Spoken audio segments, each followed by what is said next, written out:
I said, no, compare the proportion of school shooters that are white versus violent criminals that are black, because that was the basis of the monologue. I mean, Keir Starmer's not. Well, he did make a call about this.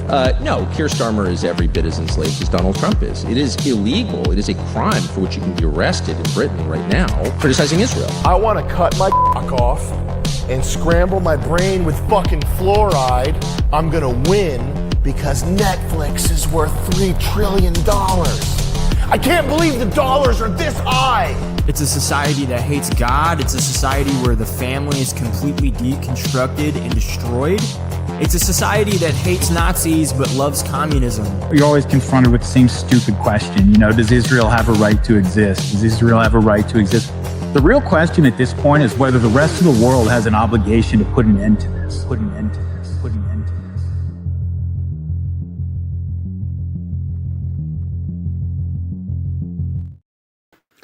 Hey guys, how's it going? Matt from Foul Ball Productions here. Thank you so much for joining me today. I hope that you're doing well, because I'm doing phenomenally. Thank you very much. This is the 7th episode of Right Wing Pulse, our weekly roundup, our weekly right-wing conversation roundup, where I talk about all the interesting conversations of the week, all the different fun debates, topics, the collabs, all the interesting stuff that's going on this side of the political sphere, and I like to talk about it with you. So thank you very much for joining me on this episode.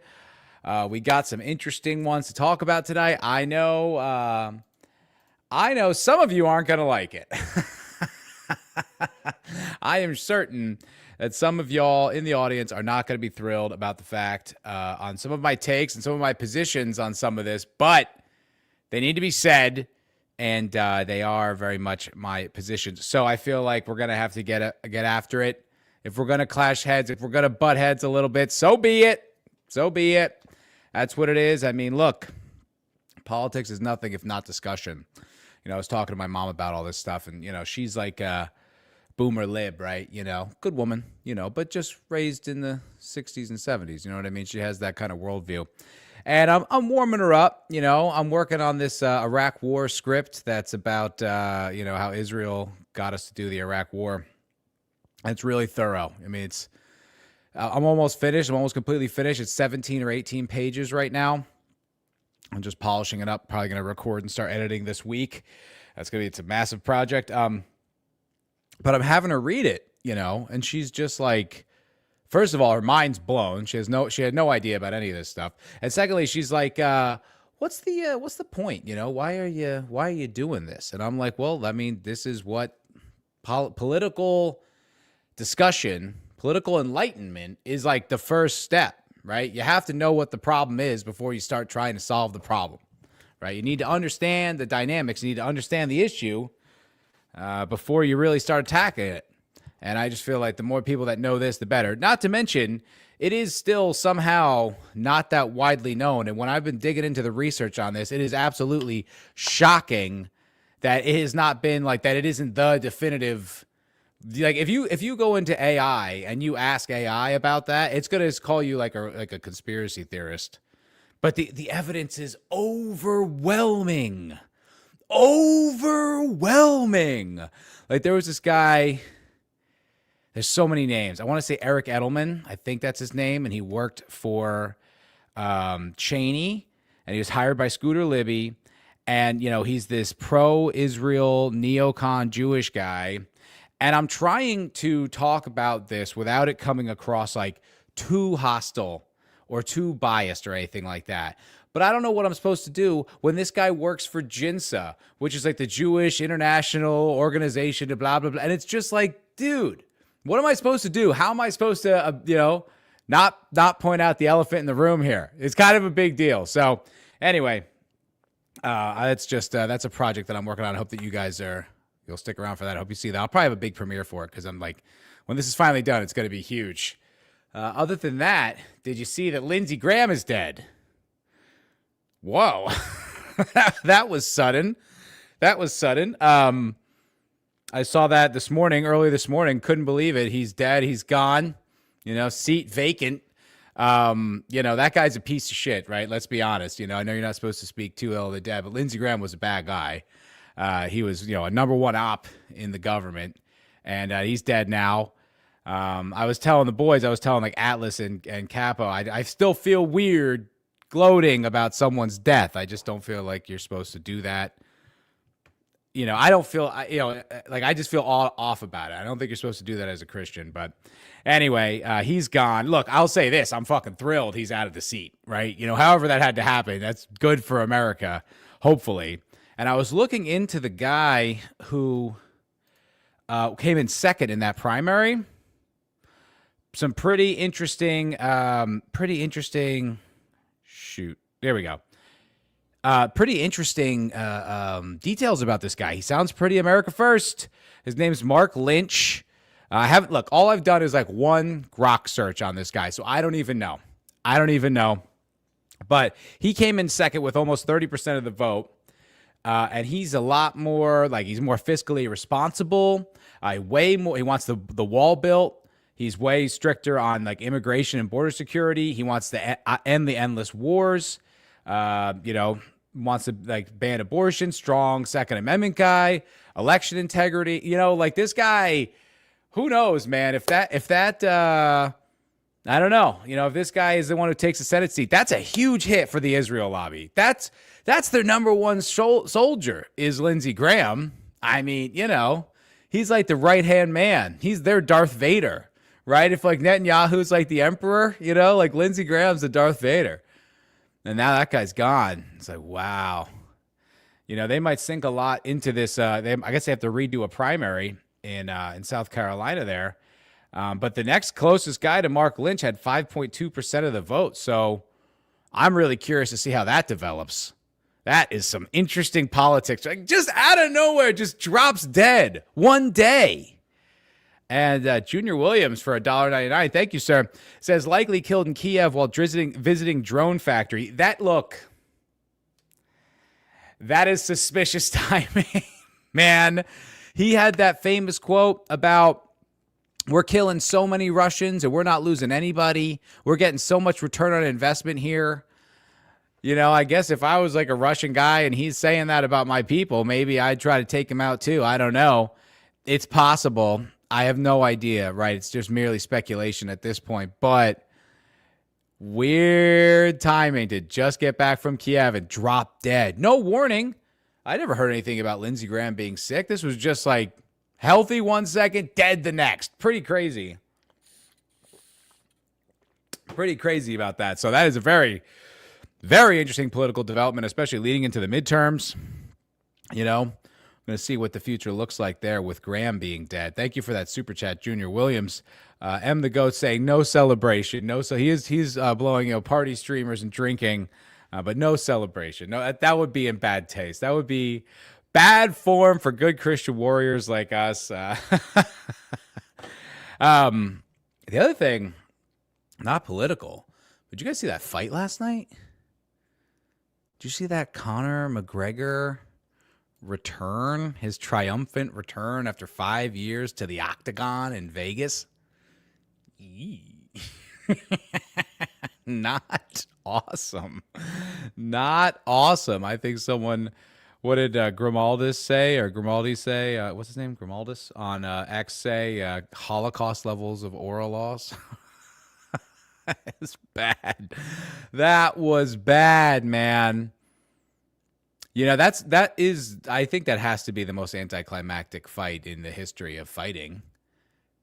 Right? I mean, like, you know, when there was years ago, I remember I went to when he was really hot, like when he was like, you know, all anyone was talking about in the UFC. And I was in the LA and I went to a bar and I got a seat early because, you know, it was packed and like it was the only chance I was going to have to sit there. I sat there that whole night and I got hammered and I spent a lot of money at the bar.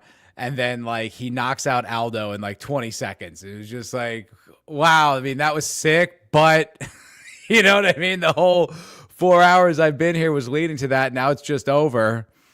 You know, and didn't that just happen too recently? Didn't that just happen with another fight? It was like, who was that fight where it was just an instant? Oh yeah, the two girls, Gina Carano and what's her name? Not Holly Holm. I can't think of her fucking name. You guys know what I'm talking about though. That happened immediately, like instantly too. But this, Bro, he buckles his knee. He just goes for some wacky spinning roundhouse jump kick. And then Ronda Rousey, thanks, Tex Bomber. And then blows his knee out. Oh. And then like Max Holloway is doing the post game, talk with Rogan, and he's trying to be like, yeah, we're going to do it again. It's like, bro, we're not doing it again. He broke his leg last time, and this time he broke his knee. I mean, that's it, brother. He's 37. You know how long it's going to take for him to come back from an ACL when he's pushing 40?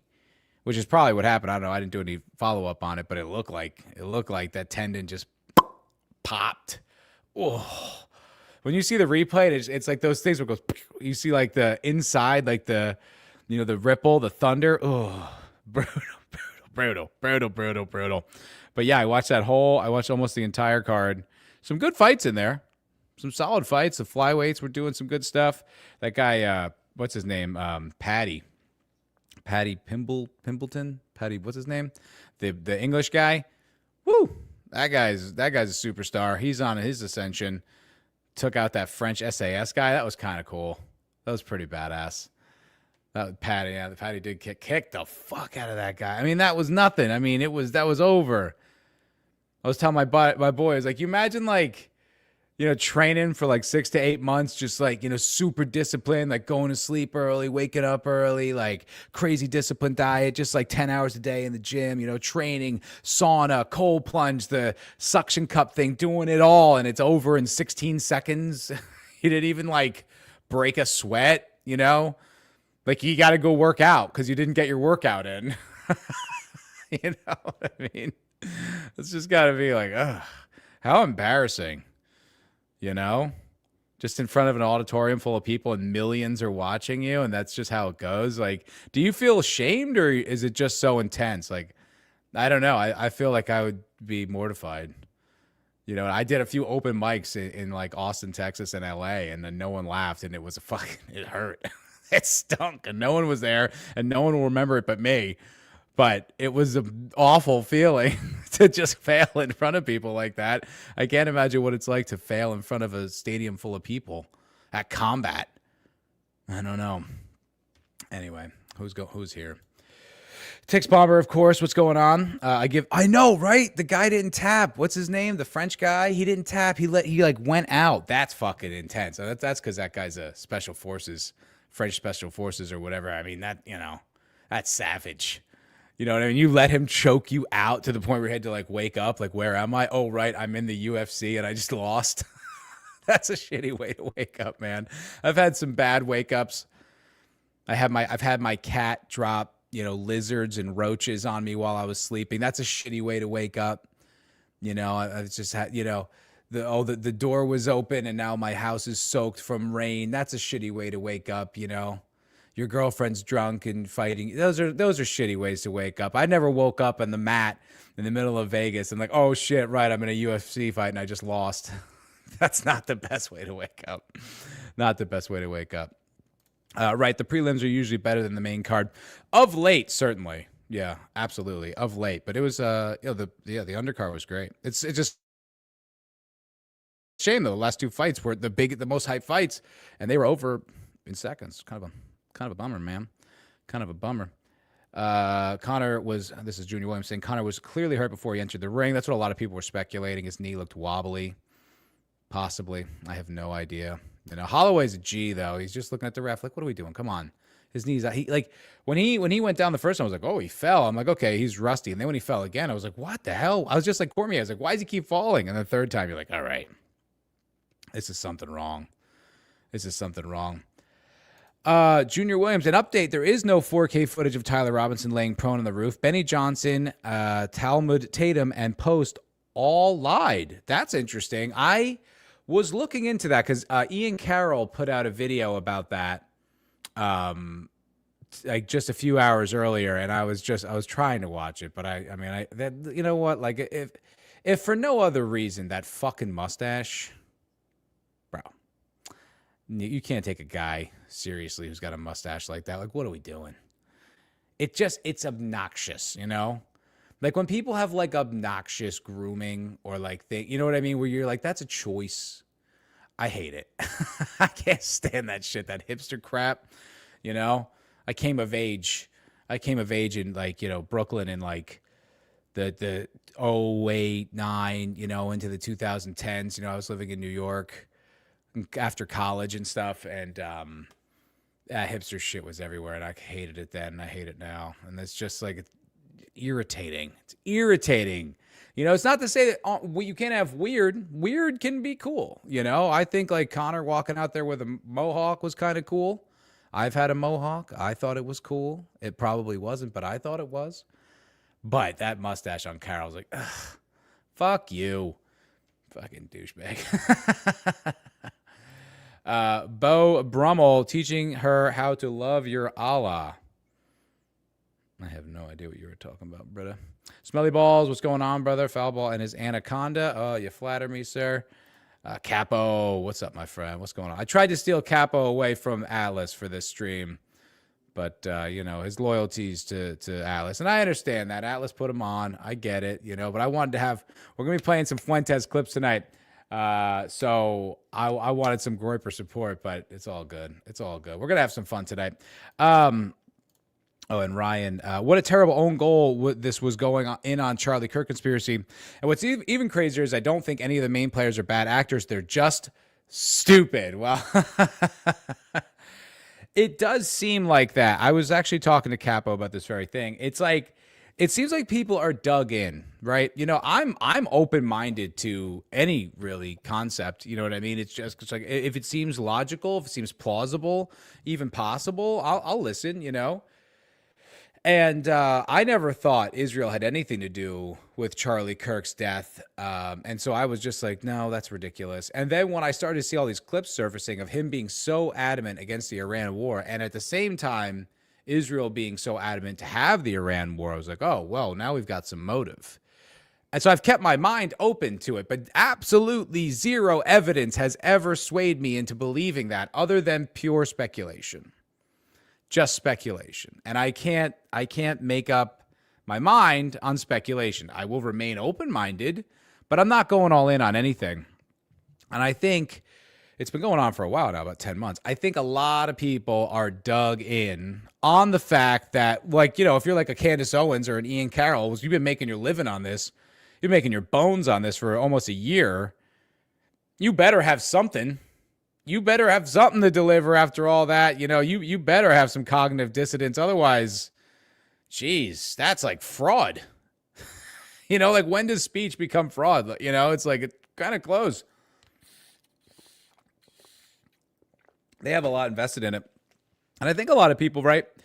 It's like they don't want to be tricked. They don't want to be duped. Neither do I. I don't want to be tricked or duped. I don't want to have the wool pulled over my eyes, and I empathize with that. However, we got to go with the evidence, right? We got to go where the evidence leads. I think, you know, remain skeptical, remain open-minded, but legitimately open-minded. Like, allow yourself to be led to where the evidence leads. You know, if you're filling in gaps in evidence with pure speculation or just sort of malicious like projection, you can do that. I'm not gonna follow you there, and I feel like if you dig in on that stuff too hard, you just lose your credibility. And I'm just not. That's not for me. Not for me at all. Capo said, "Bring him in." Capo, you're invited, my friend. I will have you on. Let me give you the link. I'll put it in on Twitter. Hold on a second. Do you guys use X? Like when you load your messages on X, is it like have like this? It takes a while to catch up to like where the messages are. No other messaging app does that. But every time I open X, it takes like 30 seconds to catch up to like where the messages are. Anyway, Capo's invited.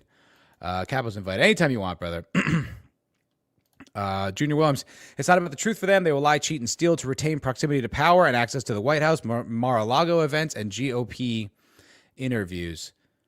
Wouldn't it be more? But does that motivation make any sense? Because like, are you talking about like the grifters, like the Candace Owens and Ian Carrolls? Because like, if that was the case, wouldn't their grift be more better served if they would just go along with the official narrative, with the narrative that the White House is putting out, the narrative that like the FBI is putting out?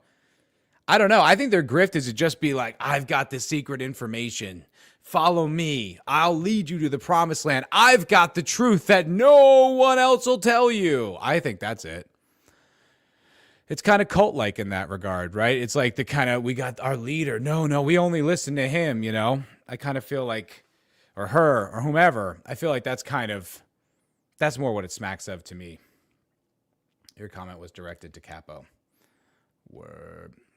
Okay. The Bennies, Loomer, MAGA crowd. Oh, those people, certainly. Yeah, those people don't have souls. Those, you know, if when we die, and God willing, we go to heaven. If we find out that there was a significant amount of the population here that weren't actually people with souls, that they were like plants to like challenge you, or like demons or something like that, I would believe that. I would have been like, yeah, actually, that makes I would not be blindsided by that. I wouldn't be, you know? Like if they were like NPCs in a video game, like there was like a handful, you know, whatever, a percentage of the people around you that were like, that would not surprise me in the slightest. I'd be like, yeah, good work. You did well. Good writing. You could see through it a little bit. It's a little thin at times, but because they just didn't seem to have souls. But overall, great work. Great work. All right, so let's talk about a few things. I wanted to talk about, I kind of struggled with what I was going to talk about tonight. I didn't really know where I was going to go. And then I was watching our old friend Rebecca Hargraves, whom, listen, I know I somehow end up trashing her all the time on this show. And I genuinely like Rebecca. I mean it. I think she is good. I think she is a force for good. I think she means well. I just find that I disagree with her quite a bit. And today is no exception. And we're going to talk about her most recent episode with Cameron on the reset. Now, I will say this, and this is true, okay? I am going to attend her event in New York City this coming weekend, okay? I like her. I like Rebecca. I feel like we're on the same side. I'm just saying, sometimes, golly, she has some takes, and actually, to be fair, this one's gonna be more directed at Cameron than her. But we are gonna talk about the reset and Rebecca Hargraves first, and it's about her. It's about Patriot Front, and I feel like I'm gonna get some pushback by some of you about this one. I feel like you're not gonna share my perspective, but I don't fucking give a shit. Okay, you start your own show. All right. I'm just fucking around. We have our guest is joining us. Please welcome Capo Groiper. What up, homeboy? And you are muted, by the way. Boom. Yo, Yo, I what can't up? hear you on the stream right now. You can't hear me right now? Try to figure something out real quick. Audio settings.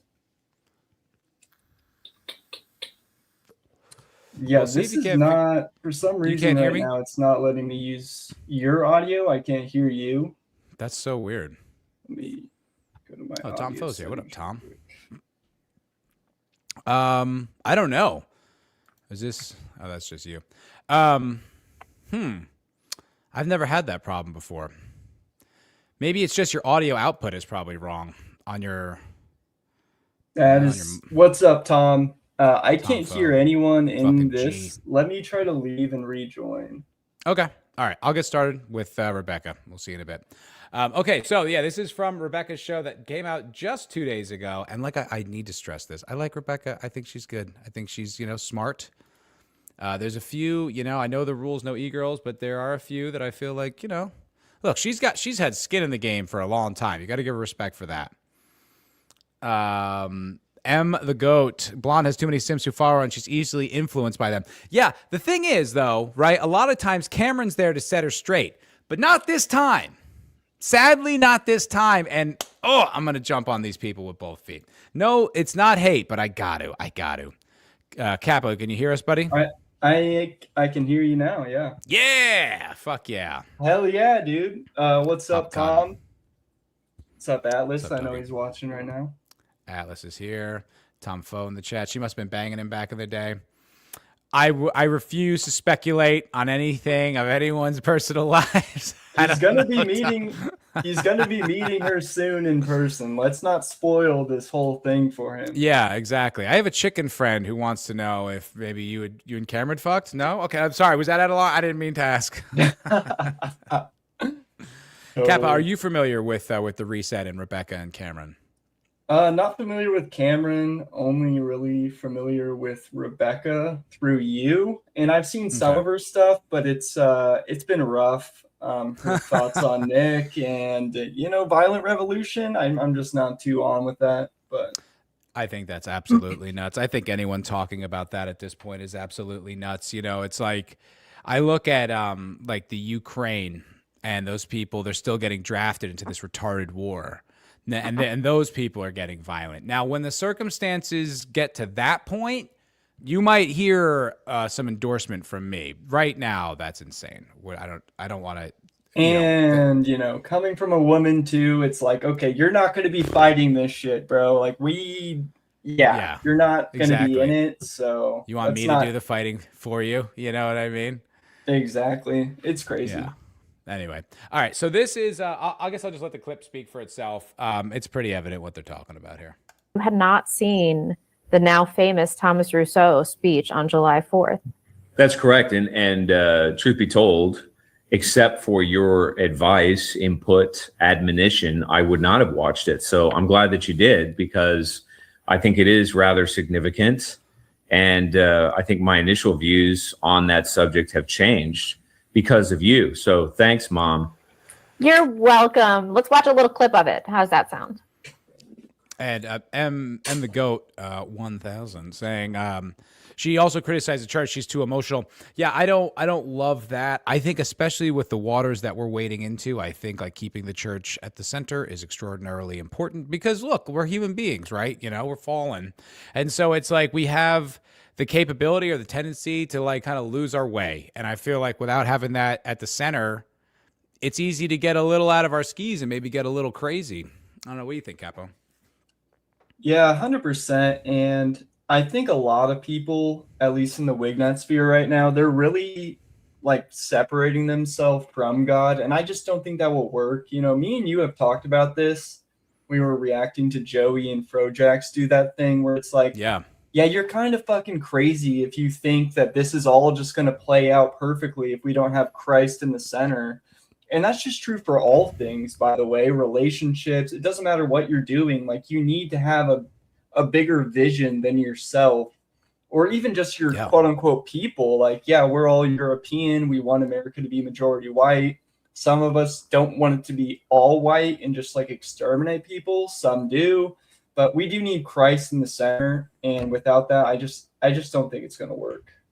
I'm with you, man. And I think it's also like when you're like a Wignat or just like kind of a white identitarian, it's like, yeah, okay, but without Christianity, like what white are you exactly talking about? You know what I mean? Like what part of like European civilization doesn't come from the church? Like, I don't know what you're talking about, Like, yeah, I have some insight on that. Frojax actually posted a story on their Instagram a while ago. It was like Christianity and white civilization, and it showed like beautiful cathedrals, and then it showed Christianity in Africa, and it was a mud hut. And it's like, okay, but we're different peoples, and God created different peoples for different things. The Tower of Babel happened. We got separated for a reason. And just saying like, okay, Africa's a mud hut and some of their places are Christian, which it's not true. Most of that country is like a shithole for a reason. And they worship false idols. They do voodoo. That's all over Africa. So it's not a good comparison. And it was kind comparison.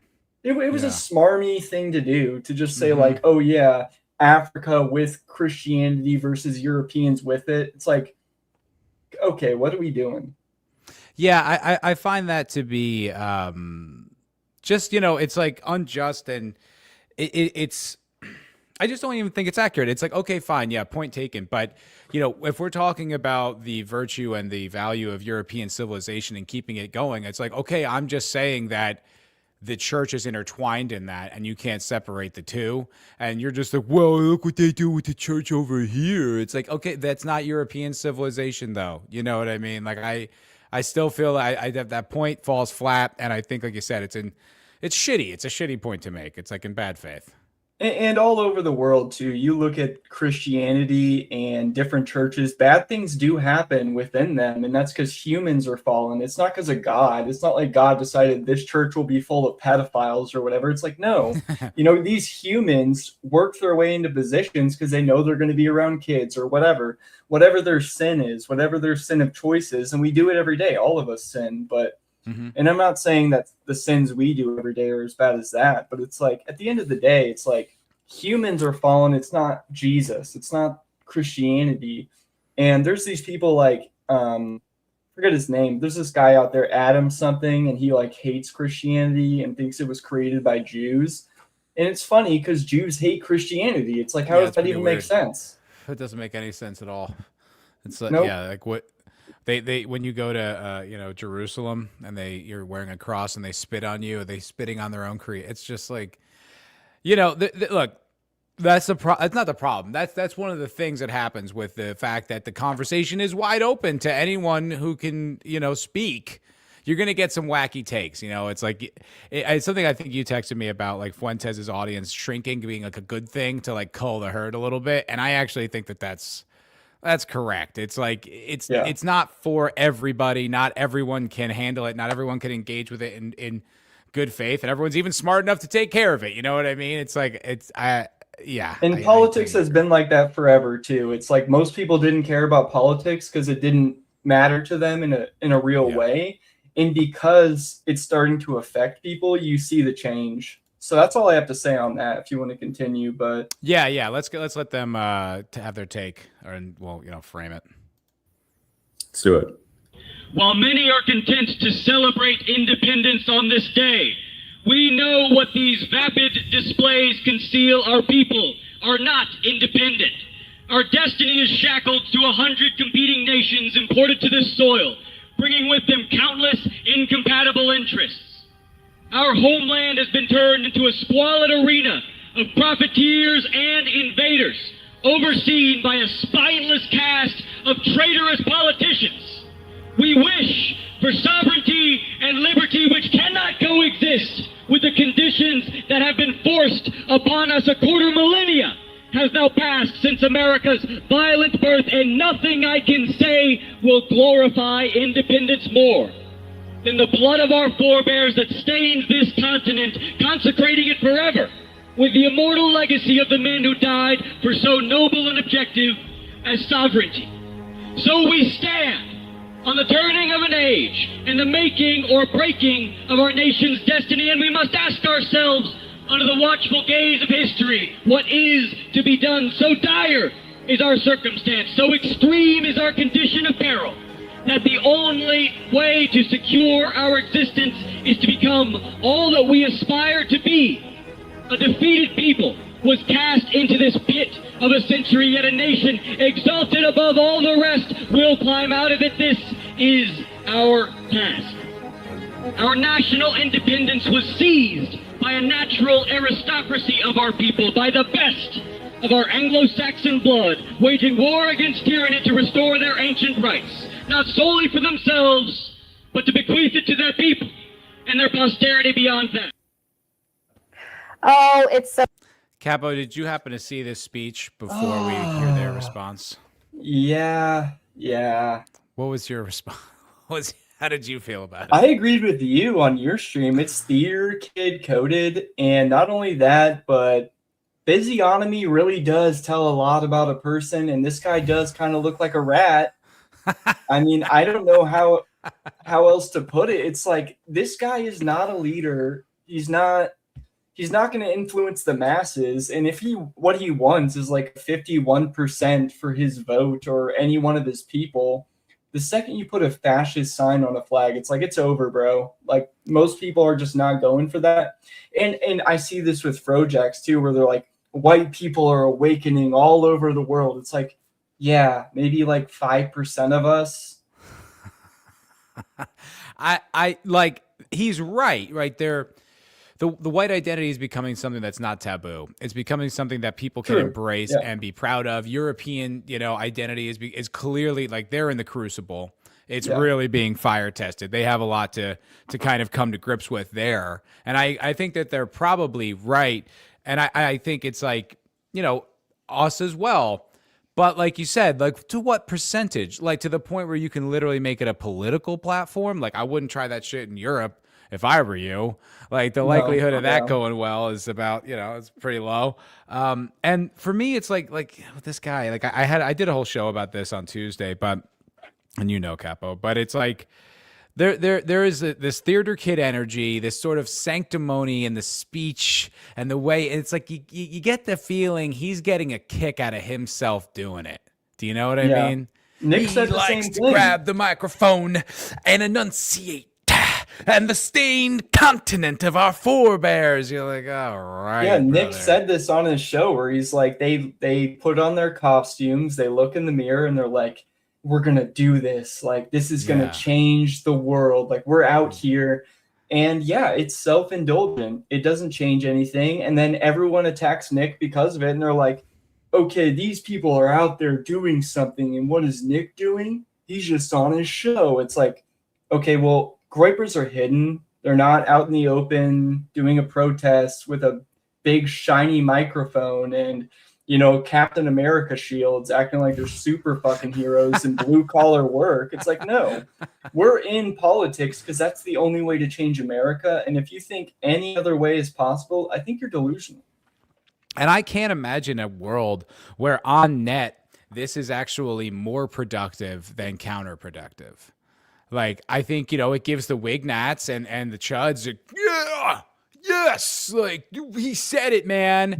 It's like, okay, but like, what exactly is that accomplishing other than saying things that we know? First of all, there was nothing novel in that speech that anyone hanging out in this space hasn't already heard a lot. It's not like that was like, damn, that was okay. That was insightful. He really put some things together. It's like, we know all that. That's obvious. And then when you put it behind like this scary face with the masks and the Nazi symbol or the fascist symbols and the upside down flag because America's in distress. It's like, bro, like, are you trying to work against us? Like that entire thing feels like you're going to scapegoat our whole movement on guys like you when we actually have like really good ideas and articulate people. And there is a guy who's got a really good plan and it ain't Thomas Rousseau.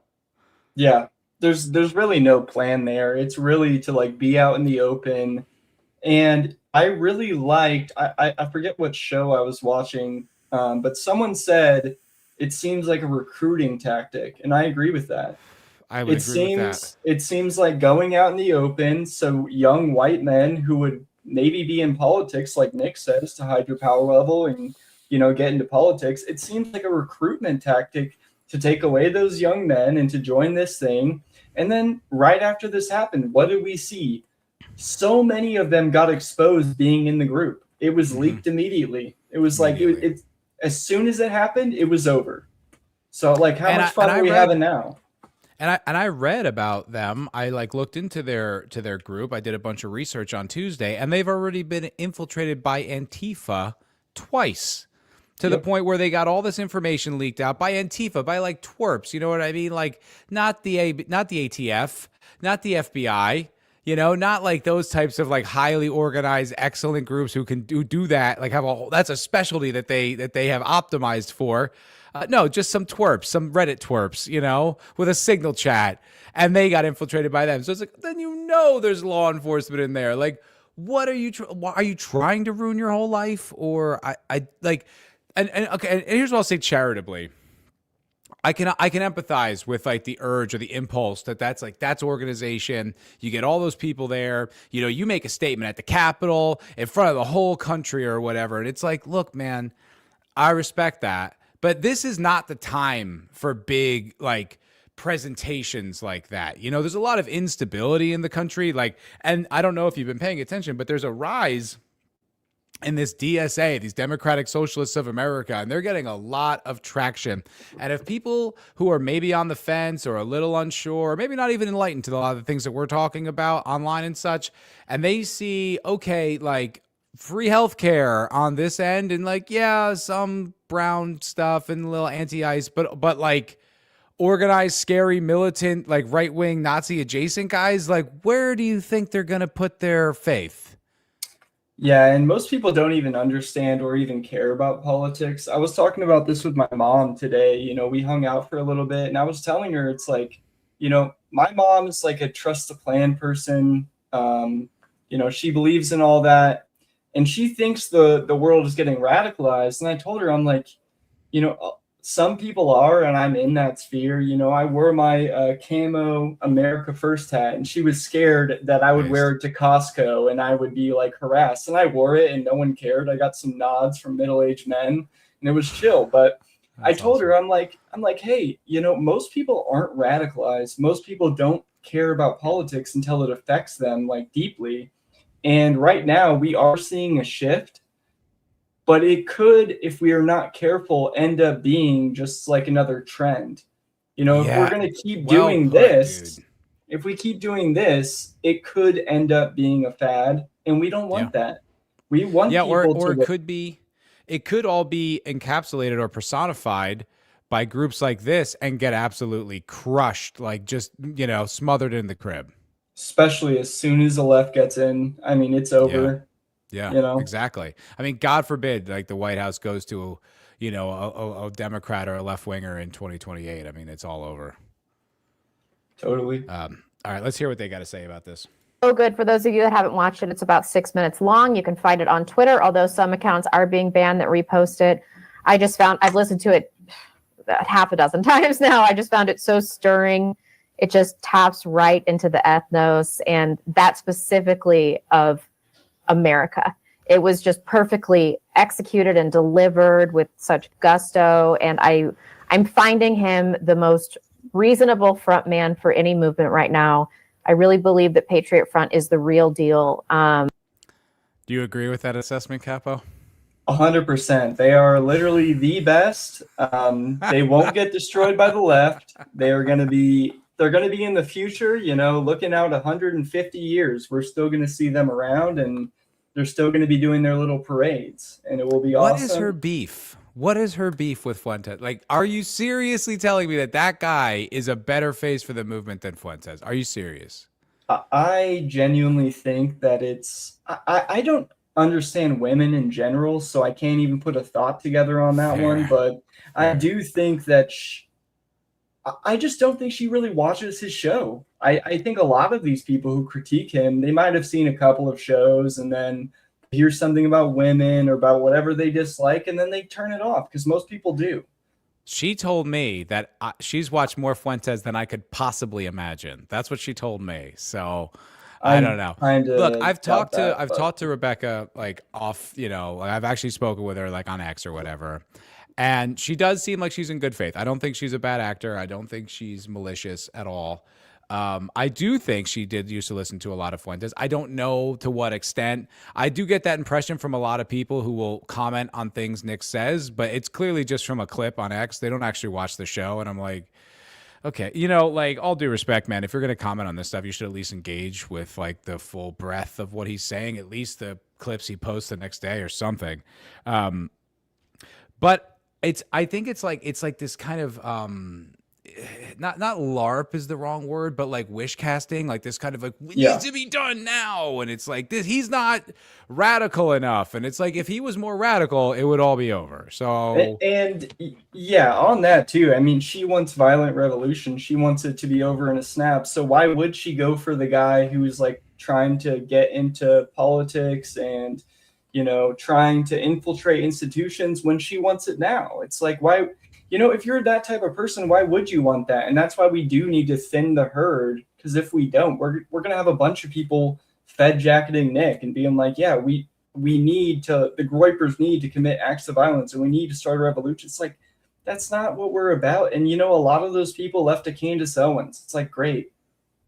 Yeah. And I think a lot of them are like Bilzerian. It's like got red pilled yesterday and are now ready to like start a war before you even know what even you're upset about. Like, you don't even understand. Do you have a plan? Like, if you overthrow the United States government, like, do you have a government planned in your mind? Do you have somebody that does that you could install? Or is it just like, We just, Emotion. like, Yeah. what's a rip and tear until it's over, like whatever the doom thing. It's just like,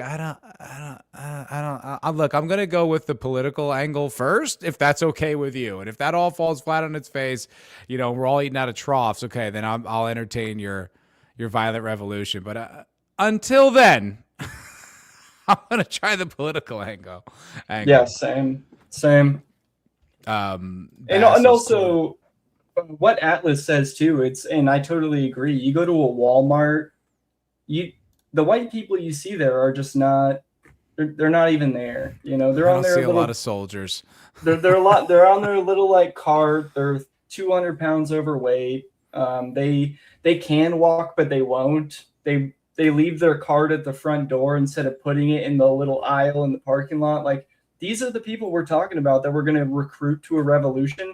And even just young people, Gen Z, it's like, we're not ready either, to be honest. Definitely. I would say certainly my generation, like even being comfortable with having like a white identity and that being like a natural part of the conversation or political discourse we're nowhere near there yet. Like that's going to be a while before we're comfortable with that. And so it's like, I don't know, like, let's try some other methods first, right? Like in the scheme of things, like we just started talking about this, right? Like in the scope of politics, like just 2-3 years ago, it was like taboo to even talk about Israel. Like how many people were that red pilled on it? So like we just are starting, like fucking calm down with violence. And how many people are giving up on it because of all the craziness? Like how many people are seeing it and being like, okay, well, if Israel's really this bad, then why are all these idiots talking about it? Yeah, exactly. What's up, Nate Dogg? Hello. All right, let's play a little bit. Let's hear Cameron's. I think it's Cameron's responses next. I know I've said some stuff about them in the past. I was wrong. They're really emerging as a cohesive movement, and I think they have a plan. And I love the networking that they're doing, the IRL networking. So before we juxtapose this with a much more distasteful speech, what did you think? Couple things. There is a poem. It's one that we were compelled to learn at the Naval Academy, and I think it's worth reading. It comes from Teddy Roosevelt. It's called "The Man in the Arena." It goes like this: "It is not the critic who counts, not the man who points out how the strong man stumbles or where the doer of deeds could have done better. The credit belongs to the man who is actually in the arena, whose face is marred by dust and sweat and blood, who strives valiantly, who errs and comes up short again and again, because there is no effort without error or shortcoming, but who knows the great enthusiasms, the great devotions, who spends himself in a worthy cause, who at the best knows in the end the triumph of high achievement, and who at the worst, if he fails, at least he fails while daring greatly, so that his place shall never be with those cold and timid souls who knew neither victory nor defeat." Now, I mentioned that rather briefly because it's very easy for all of us, myself included, as an opinionist of sorts, although I say that with disdain because I don't value naked opinion or opinion in a vacuum, as most of you know. It's very easy to stand on the sidelines and harangue people. It's very easy to criticize the precise optics, the tenor of a speech, the masked men that you see, the way that they marched, and so forth and so on. It's much harder to actually take action yourself. And on this, what action are they taking? This was a demonstration. This was equivalent to like a flash mob at the Capitol. How is that taking action? And she said at the beginning there, she's like, I really do think they have a plan. So it's already there. Right. She thinks. Right. You have to infer it because they've never articulated one. No, and their whole website is just gobbledygook. It's just like means nothing. It's all like right wing, like slop. Platitudes. They're platitudes. And I loved your show. I loved your show. I mean, the march, let's be honest, the march looked cool, but that's it. It did look cool. It looked cool. Look, it's the type of thing where it's like, it's not even something that I'm opposed to on the whole. You know, I think Nick said something to this effect, and you know, I've said it to others and stuff, but it's like, if you want to do the community activism, that's great. I think that's a great place to start. And I think if you guys want to talk politics and you want to trade literature and, you want to help everyone get like red pilled and get really good on the rhetoric, great. I think that's all really fantastic stuff. I mean, that's a version of what we're doing here, minus the community action, but like the network of guys that we have between Atlas and Joey and Tom and, just the talking to everybody and having these types of streams. I mean, that's a version of what we're doing here. I think that's fantastic. But I think all this make-believe, all this stuff that going in public and making a big show of yourself is A, very counterproductive, and B, is not action. That is not anything but a demonstration. And it puts a big red target on your back if you really think about it. These people are out there, and you really like sit back and look. Like the first glance, most people are going to look at it and be like, that's cool. Like people who are farther right, they're like, that's cool. But then the next day they're going to go back to doing what they're doing because guess what? They have no plan. It's like, so are we really going to follow these people who are going to do a march and act like superheroes or act like the fascists or whatever and just be like, that works? Or are we going to go with the guy who's like, yeah, maybe not, I'll give them credit where credit's due, but here's where I'll critique them. And you know what happens then? All these guys come out and hate on Nick. It's like, he didn't hate. He just said what he thought. And in my opinion, he was right. There's no real plan. There is no, I went through all their videos on their website. I watched every single one. I read everything that they had on their website. And all I heard were just right-wing platitudes, this kind of loose concept of what type of government they want, but it's not even really structured around anything in particular. Even the libertarians, I would say, have a more cohesive vision for the government that they want. They have like an articulation of what they think is the best, and they can, sit there and argue it and explain it. And I don't think these guys have that at all. And furthermore, I don't think they have anything even approaching political action in mind. Like they're not talking about a particular candidate or a particular issue or anything about like the midterms or the president. They're just like airing grievances, and it's like, okay, that's fine. However, if you now take any political action, it's going to be associated with like the Nazi Party of America, right? It's going to be as distasteful to the public. So which strategy do you think is more effective? An army of nameless, faceless groypers who like take their cues from Nick and basically operate in tandem with what he asked them to do, or this very visible, very like bad optics, very obvious, like politically organized action group that is like right there on the line of like what most people would consider like a Nazi group? Which do you think is going to have a better effect in politics moving forward? Yeah, I mean, it's Nick. And another thing too is they're not nameless and faceless to Nick. Like Nick knows these people in politics, right? He knows the people in office. He's talking to them. We don't know as individuals, and why would he ever leak that? And that's why these people who are like, okay, well, show us what he's actually doing. It's like, no. Okay, so you want us to just blow the whole thing up? You want us? And one more thing I'll say too: this guy's stupid ass speech at the beginning of like losing valiantly, that doesn't work in politics. Like we're not here to fucking lose. Losing in politics is a death sentence. You're just over with. And that's all the like real right wing has done in the 20th century and since and in the 21st century is lose valiantly. That's basically all the beautiful losers they call them. I mean, it's just what it's been, and it doesn't work. And the GOP establishment right just shores up the gains that the left got 15 years ago, and it just keeps moving forward that way. We get more progressive and less cohesive, less Christian, less family oriented. Just more globalist, more like overexerted on our debt, and it's like the same. It just keeps going and going and going. And so, I just when I hear these things, I'm just like, yeah, I actually I'm not just gonna blindly put my faith in. I'm upset about that it's not Anglo-Saxon anymore. That was another thing you had a great point on in your show on Tuesday where they're like pointing out Anglo-Saxon. It's like, so we're going to deport the white people who aren't that? Like, really? So we're going to get rid of... Yeah, I'm German. I have a lot of German DNA. My grandpa's last name is Muchler. Like, literally the most German it can get. It's like, so I'm like a white-ass guy, bro. It's like... No French.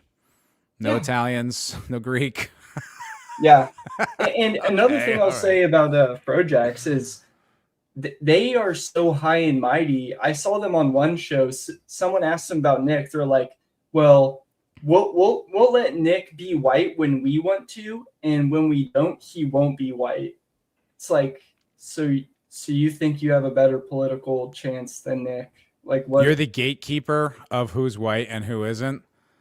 Yeah, I don't know. Well, because they were cousins to Thomas Jefferson, like going all the way back, so they believe themselves to be the right heir of the land. But they're two brothers that are just doing a show and getting a bunch of views from spewing the same thing Patriot Front is, and they were at the rally. They were filming it there, and they were super proud.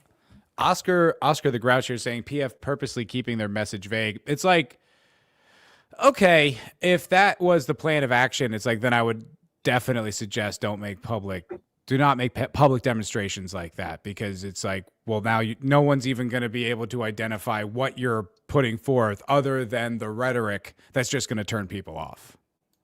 Yeah.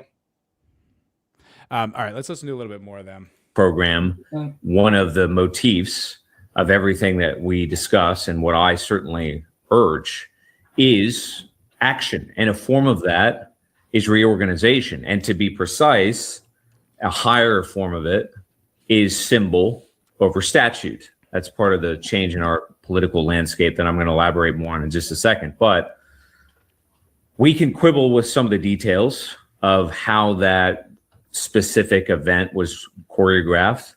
But ultimately, it is a symbol, and it is one that resonates. And I thought the speech itself was very well written and stated and delivered. And I think it is far more significant than a lot of people, even in our sphere, understand. So those are my initial thoughts, and you can move on to Mom Donnie. I wish you would expand on that, because it's like, well, how is it more significant than we understand? Because from my perception, all I see is the usual characters are resonating with it, right? It's like the people you'd expect are picking up on it, and they're being like, yeah, they said it. They said the thing, and this is a great speech. It gave me chills. Ooh, I got chills. And you're like, okay, but is that effectively bringing in more people? Like, I feel like, Nick's obviously, like, his prescience, his ability to see the political realities and predict the fact that Trump wasn't going to do mass deportations and was going to do the war in Iran, brought in so many more people, myself included, right?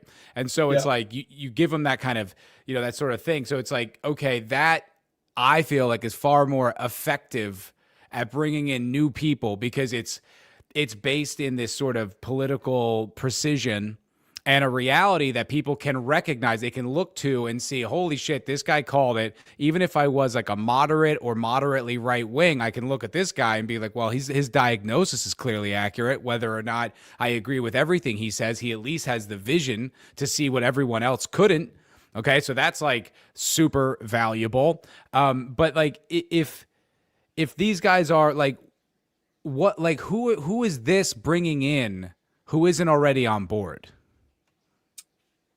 Pretty much nobody. I mean, I'm sure there's like a couple, maybe 100 people at most who saw this and were like, yeah, I agree with most of this stuff, but did that bring them on board of like a political operation? No, not really. I mean, you got to think about too, like, most people when they're living their lives, especially normies, they don't care about much besides themselves. They're thinking about what the coffee they're going to get in the morning is going to be and what breakfast they're going to eat. They might see this on Twitter and be like, yeah, I can relate to that, like the post and move on. But this isn't doing anyone for anyone besides, like Nick said, it's self-indulgence.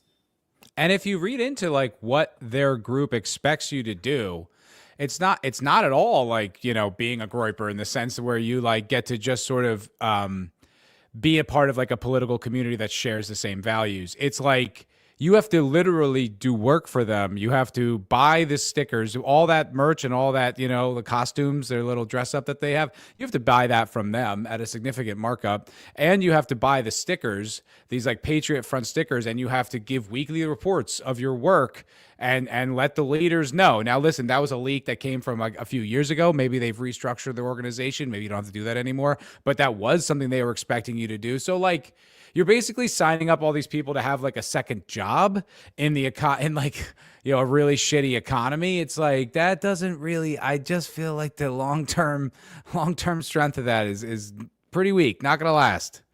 It won't do anything. And also that can be considered vandalism in a lot of places. So That's what I was thinking. And, it really doesn't make any sense. The left does have political backing. They can tear down a statue and no one will blink an eye. There will be people online being upset about it, but they can do that. But the right wing doesn't have that luxury right now. We just don't. No. Also, No, I'm going to run and use the restroom real quick. I'll be right back. Cool.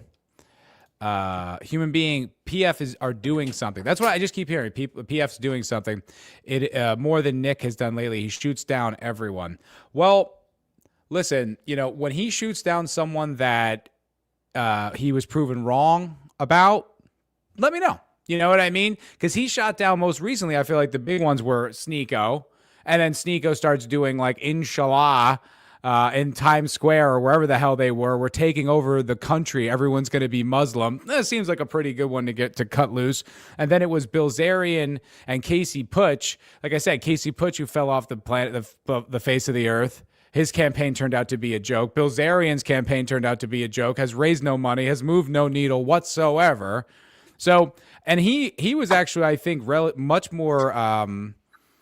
I won't say compassionate, but much like less. He wasn't as intense going against Patriot Front as I have been or Capo's been. He was actually kind of like, I agree with these guys, but this is why this isn't a good idea. He wasn't saying fuck these idiots. Like, I'm being a little more harsh on them, more harsh than Nick is. But it's his reasons are valid. He has like a reason to do it. So, and this whole concept of they're doing something. It's like what, having a parade. Having a costume party, a little recital. I don't know how that's doing anything, really. It's like, we're talking about it. You gave the news all the ammunition they could need to vilify the right wing and the far right. So any normie who's not tapped in, who's not online, is just going to see that and feel scared. And I've asked some of my normie liberal friends, and that's exactly what they told me their response was. It's like, great, cool, gave them propaganda. Good work. So this whole idea of them doing something, it's like, isn't Nick working on a foundation, like a nonprofit, where he's going to assess every single candidate in the midterms and let you know, oh, you're back. That's starting in 2027. He said he's going to be launching the America First platform, which will show people who to vote for and what their specific policies are, so that you can make a decision based on what Groypers would want. And it can also be viewed by other people. It's like, here's what they want for the future. Do you want that or do you not? And he can show you who are the best candidates and who are the worst. And that's going to be amazing going forward. That's a huge resource. Patriot Front? Yeah. Okay. Yeah. We get to watch you march. So yeah, exactly. Are you guys going to do the diligent work, the painstaking work of going over each one of these candidates? Do you know how many fucking congressmen there are and how many districts? And not only just congressmen, how many congressmen, like in the primaries, like all the different, I mean, we're talking literally hundreds, maybe even thousands of people that he's going to go over with a fine tooth comb and give you a detailed dossier on who they are and who and why you should support them or not support them. It's like what Patriot Fronts is like. It's like Nate Dogg is saying this. It's like the assertion is always that Patriot Front is doing something. But what? Running around in costumes? Yeah, probably feels good, but Nick is actually affecting some change with a slower grind, infiltrating the government. Yeah.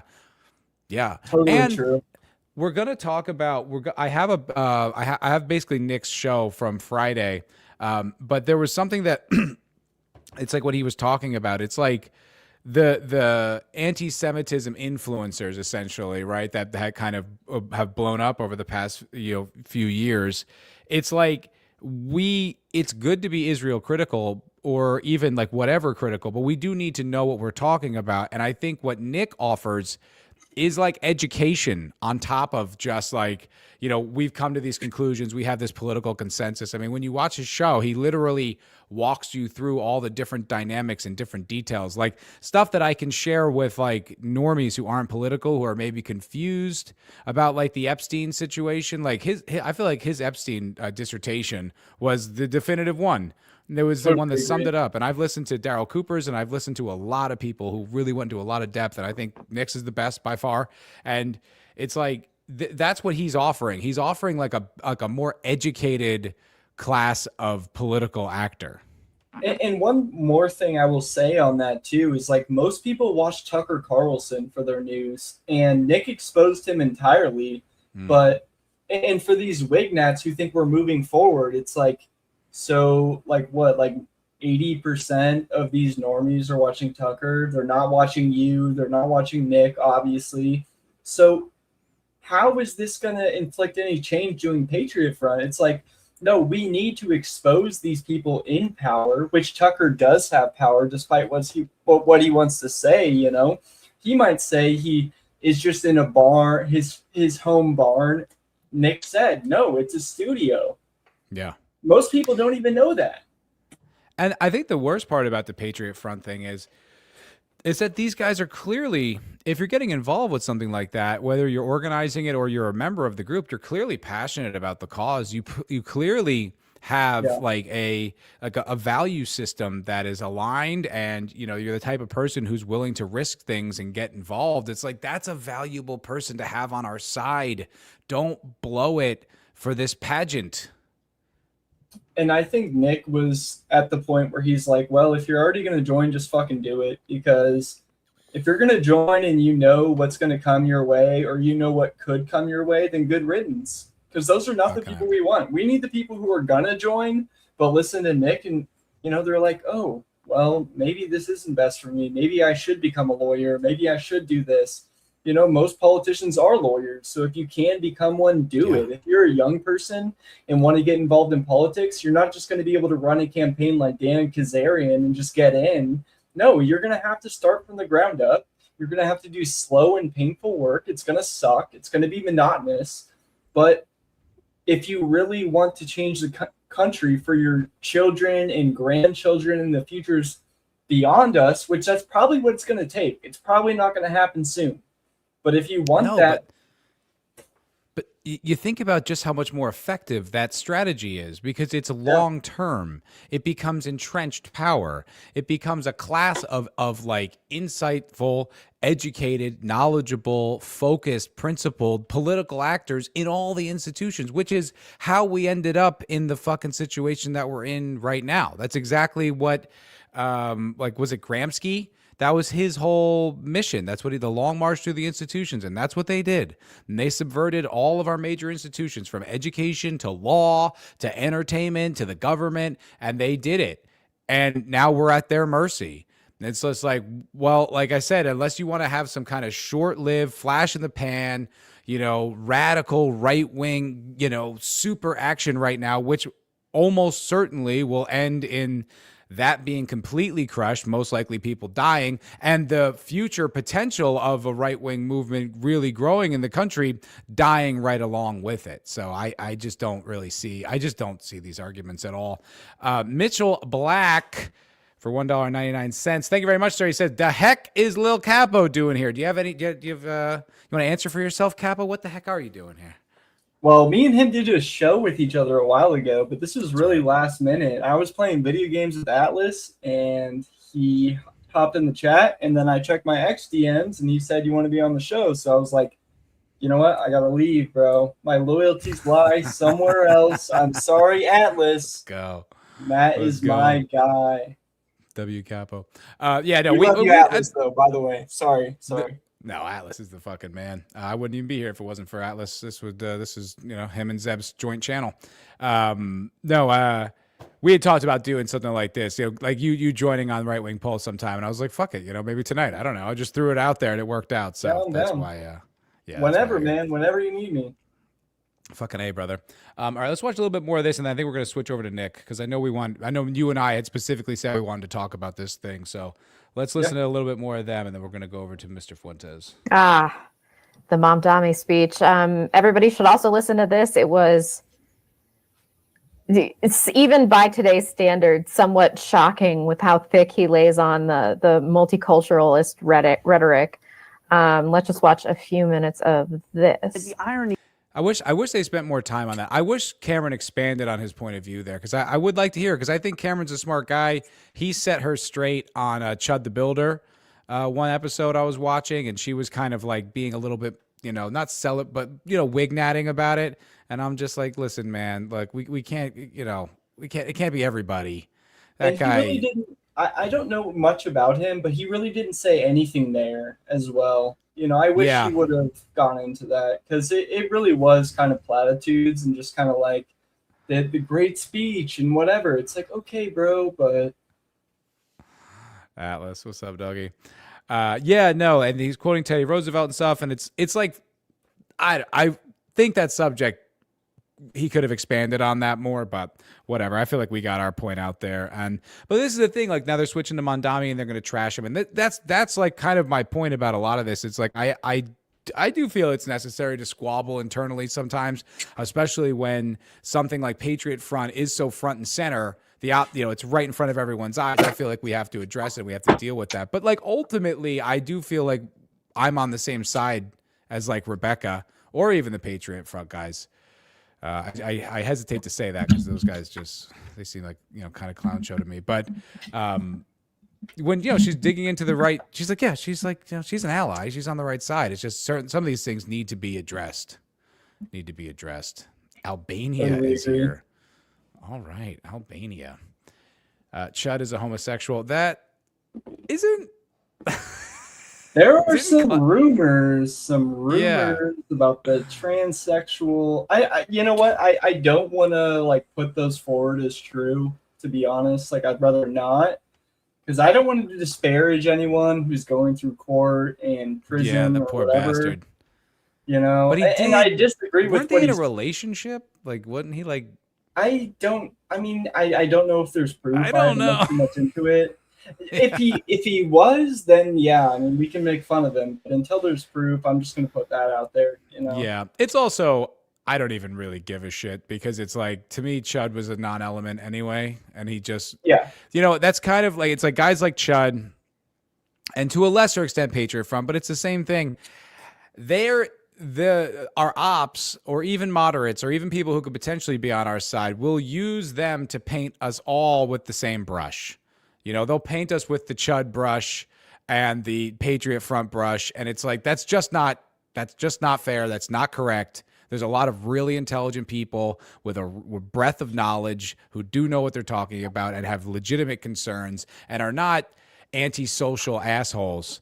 They actually do want to live in a functioning, high trust, polite America again. And that's why I feel like those guys, I feel like they bring us down. It also happened with the same thing with Fishback's ex. She tried to clout chase and go behind that. And then as soon as that didn't work, now she's Fishback's best supporter. And then now her newest grift is being Nick's biggest supporter. It's like, these people do kind of want the clout. I don't know if this is the same case with Chud. I don't really give a shit about him. I'm not watching that guy or whatever even is happening with him. I don't care. But I will say that men and women, especially if they're gay men or women, they will do a lot of gossiping to try to gain clout. And I wouldn't doubt that he would. A lot of these people who are like, especially women who are like white nationalists behind the scenes, you look back at their profile and they're like fantasizing about black men like Elijah Schaefer's current girlfriend. It's like, okay, so this is why we can't have these people in politics. It's one of the reasons, that's for sure, brother. And SSBBX1000 says it's okay to support homosexuals so long as they're base and red pilled. So long as they're like Basil and they call themselves sodomites, then we're good. I was just going to say that. As long as it's Basil and Basil only, I'm not accepting any more gay people into the movement. It's only Basil from now on. Basil's the only one. And look, you have to get Basil's blessing from here on out. He is the homosexual. These the gays are. Okay, so if you're gay and you want to be a part, you got to go through Basil. Pause to be accepted. He will be the one who will let you in or kick you out. True. All right, let's hear a little bit. I'm kind of curious what they're actually. You know what? Fuck it. I'll watch that on my own. That's the reset. That's Rebecca Hargraves and Cameron McGregor. Look, I do think that they're a good watch. I think that they have good information. I don't think that they're bad people. I think that they are misguided on some key issues, and that's why I decided. And usually, actually, normally it's just Rebecca. Usually, Cameron's a little bit more. He's got a little bit more vision, but this whole Patriot front endorsement, I just can't get behind. But look, they do a good show, and they work hard. She does a few streams a week, and I feel like they're a solid, a solid group of people to listen to. But they were just wrong on this one. All right, we are gonna switch over to Nick the Knife right now. Nick Fuentes' Friday show that we got, which is crazy, very surprising, but it's something that me and you have talked about, Capo, is the whole Charlie Kirk conspiracy thing, which has just been an ongoing saga for like a fucking almost a year now, with the Candace Owens show. And I even tried to watch a few of those episodes where she, next week on the Who Killed Charlie Kirk show, and she's withholding evidence and dragging it all out, and this and the Egyptian plane thing, and the whole the psychic stuff, and you got Ian Carroll, and then you got a whole group of people who are kind of being emotional. Let's be honest about how they're handling this. They're just being emotional about what the Charlie Kirk situation is, and I feel like vindicated again. Mr. Fuentes was talking about this very thing. Did you have anything to say before we get into it, Capo? So I watched this guy. I don't know if you know who he is, Kai Schwemmer, but he was in the show, or he was in the hearing, and he said it wasn't 4K footage. He said they were exaggerating, but it was super clear footage of him lying down on the roof. But he did point out that these guys like Jack Posobiec and I forget the other guy's name. It doesn't really matter. Benny Johnson. They did exaggerate that, but there was clear footage of him lying down on the roof. They couldn't really tell if it was a gun, but obviously it fucking was, Okay. So I will say that up front. Because I saw, like, I looked into it before this stream, and I saw going around where people being like, no, it was just the same footage that we've already seen, but zoomed in. Yep. It wasn't 4K. It wasn't obvious. I'll be completely honest. I haven't done like a whole lot of research into this particular issue. Certainly because it's not something that I'm not super obsessed with. I would need like someone to really make the case. There would need to be some extraordinary evidence for me to believe that Israel actually did have anything to do with it. And I do concur that I think it's a distraction. I think all it does is it gives people like Ben Shapiro ammunition to just be like, well, you see these crazy people, no matter what happens, they blame Israel. And then all that does is cast doubt onto all the things that Israel actually is involved in and has done in the past. And I feel like it's counterproductive. Like, I'm fine criticizing Israel and working on this Iraq war video, like the amount of evidence is overwhelming how much Israel had a hand in getting us into that war. You don't need to make shit up to villainize this influence of this country. You really just do not need to make it up. So True. I just feel like completely counterproductive. I'll send you over that Kai Schwemmer stream so you can see it for yourself, because he said that basically it wasn't 4K footage. It wasn't the footage we've seen before. He said actually it was from a different angle. Oh. And it was higher quality footage. It wasn't 4K. He said he didn't know if it was 1080p. He didn't know if it was 2K. It definitely wasn't 4K. So whatever. It was obviously him on the roof, though, is what he said. Do you have that time code by any chance? Could we watch it on the stream? I'll pull it up right now. Okay. Let's just play this, and I'll look for it. All right, cool. This is stuff that keeps the world going. Have you heard? So we have ended the final day of the preliminary hearing in the trial of Tyler Robinson. Tyler Robinson was charged with the assassination of Charlie Kirk. And since Monday until today, we've been in a preliminary hearing where the judge will determine whether or not a trial will move forward, whether there's enough evidence even to consider. And we've seen a lot of evidence over the past 4 days, a lot of different things. They've got security camera footage of him visiting the campus 5 times in the lead up to the assassination. We have testimony from his transgender boyfriend, Lance Twiggs, who turned over a text confession, a written confession, and claims that Tyler Robinson confessed in person to the boyfriend. We have DNA evidence, 1,000,000,000,000 to 1, that says Tyler Robinson was the principal person using not only the firearm, but also touching the ammunition. We've got a drilling machine, which Tyler Robinson presumably used to drill messages onto the bullets, which had been recovered from Charlie Kirk's body. One bullet fragmented in 5 different pieces. We have a bullet on the roof of the building from which Charlie Kirk was. It's like laughable how much evidence there is like in support of, no, Tyler Robinson totally killed this guy. Totally agree. Yeah. I'm like trying to find the timestamp. Okay. Yeah. Just you let me know. What I will say right now, though, is there is a lot of evidence, and what Kai did say in his stream is like, this is preliminary. This isn't the main trial. Right. So, and he has said that this is overwhelming evidence for the preliminary. So this is more evidence than you need for even the preliminary trial. Right. So I bet they're probably just trying to avoid a trial. I think they're probably just trying to show that, listen, we have everything on you. We've got you covered from every single angle. And if you even try to move forward, it's just going to make it worse, and you'll probably get the death penalty. You might as well just confess and, plead guilty and take life. Yeah, Kai also said, he basically said that they have so much evidence in the preliminary that it's almost too overwhelming, because you need to get to the main trial in order for all of this to matter. And he said that Tyler Robinson's defense was questioning the DNA evidence, even though you're not even supposed to do that till the main trial. So there is obviously so much evidence that they are worried about it. They're like very worried about it. So if you want to continue, I'll try to find the exact moment. Cool. I might not be able to, because he does kind of ramble throughout it, but he's a great source for this since he was in the trial. All right, cool. Shot, and it resembles a soft point 30-06 round, which would be used in the rifle, which was later discovered in the woods belonging to Tyler Robinson's grandfather, where the DNA was found, which he discussed with Lance Twiggs over text.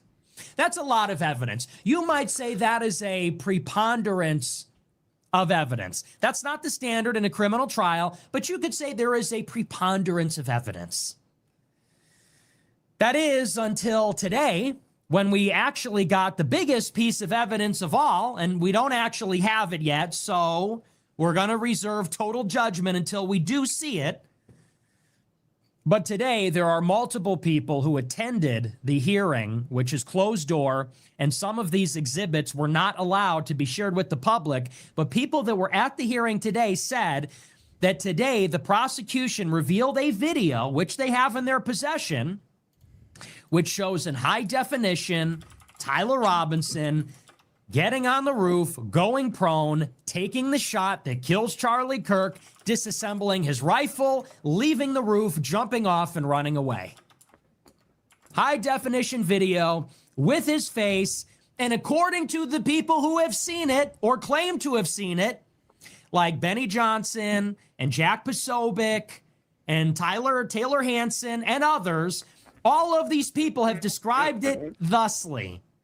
Taylor Hansen, Jack Posobiec, Benny Johnson, they've all said it is from the front. We see the hubcaps on the car, the license plate, his face. We see him get on the roof, go prone, take the shot, disassemble the rifle with the screwdriver. Bro, if that's true, dude, like, if all that's accurate, like, Candace Owens needs to go to jail.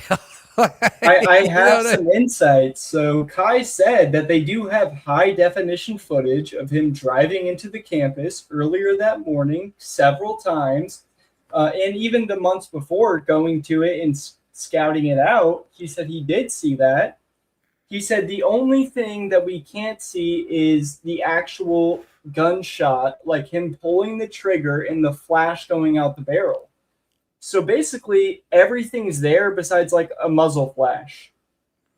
So and his fingerprints and his DNA and his boyfriend's DNA and the tool that he used to etch the messages onto the bullets.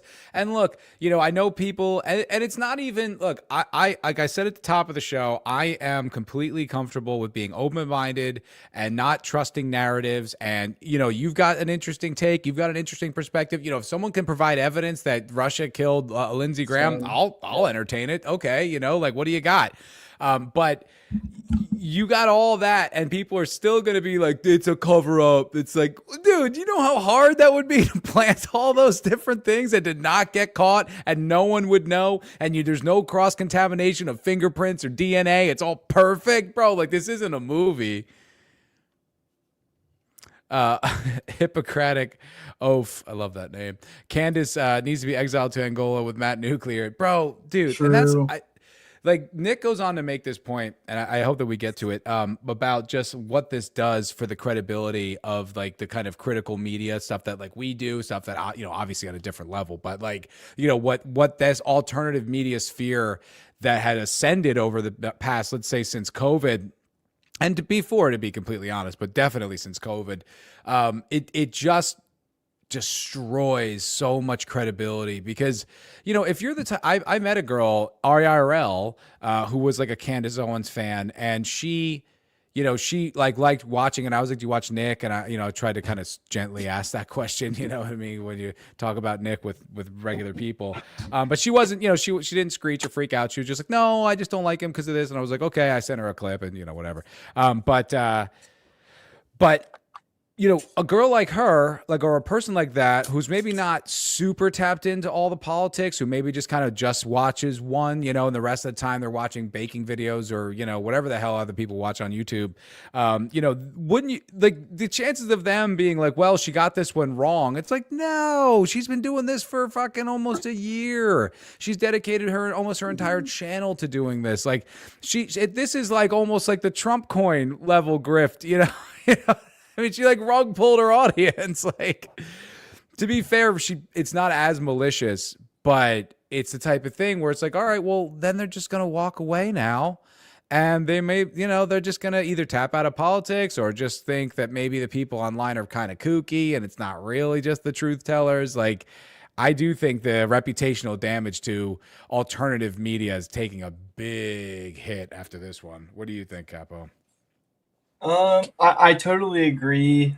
I also have a clip you do? I have the video pulled up. I want to finish this one since you said you want to get to the end of this, but I'm not sure how good it's going to be because he does kind of ramble, but this clip that I'm pulling up right now, he's talking about how the way that the court seats were lined up, every person might have like a little bit more evidence than the other because the way you're situated in your seat, you're seeing the screen from a different angle. He said there were some times where I was looking at it and, I didn't know if I saw the muzzle flash. Someone on the other side of the aisle might have seen it perfectly.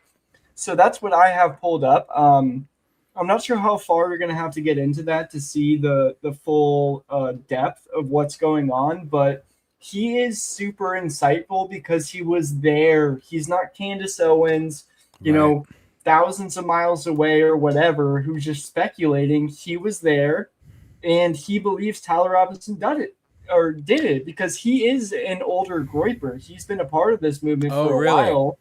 Yeah, he has like older pictures from AFPAC, which is America First PAC, from like 2020 and 2022 and all that.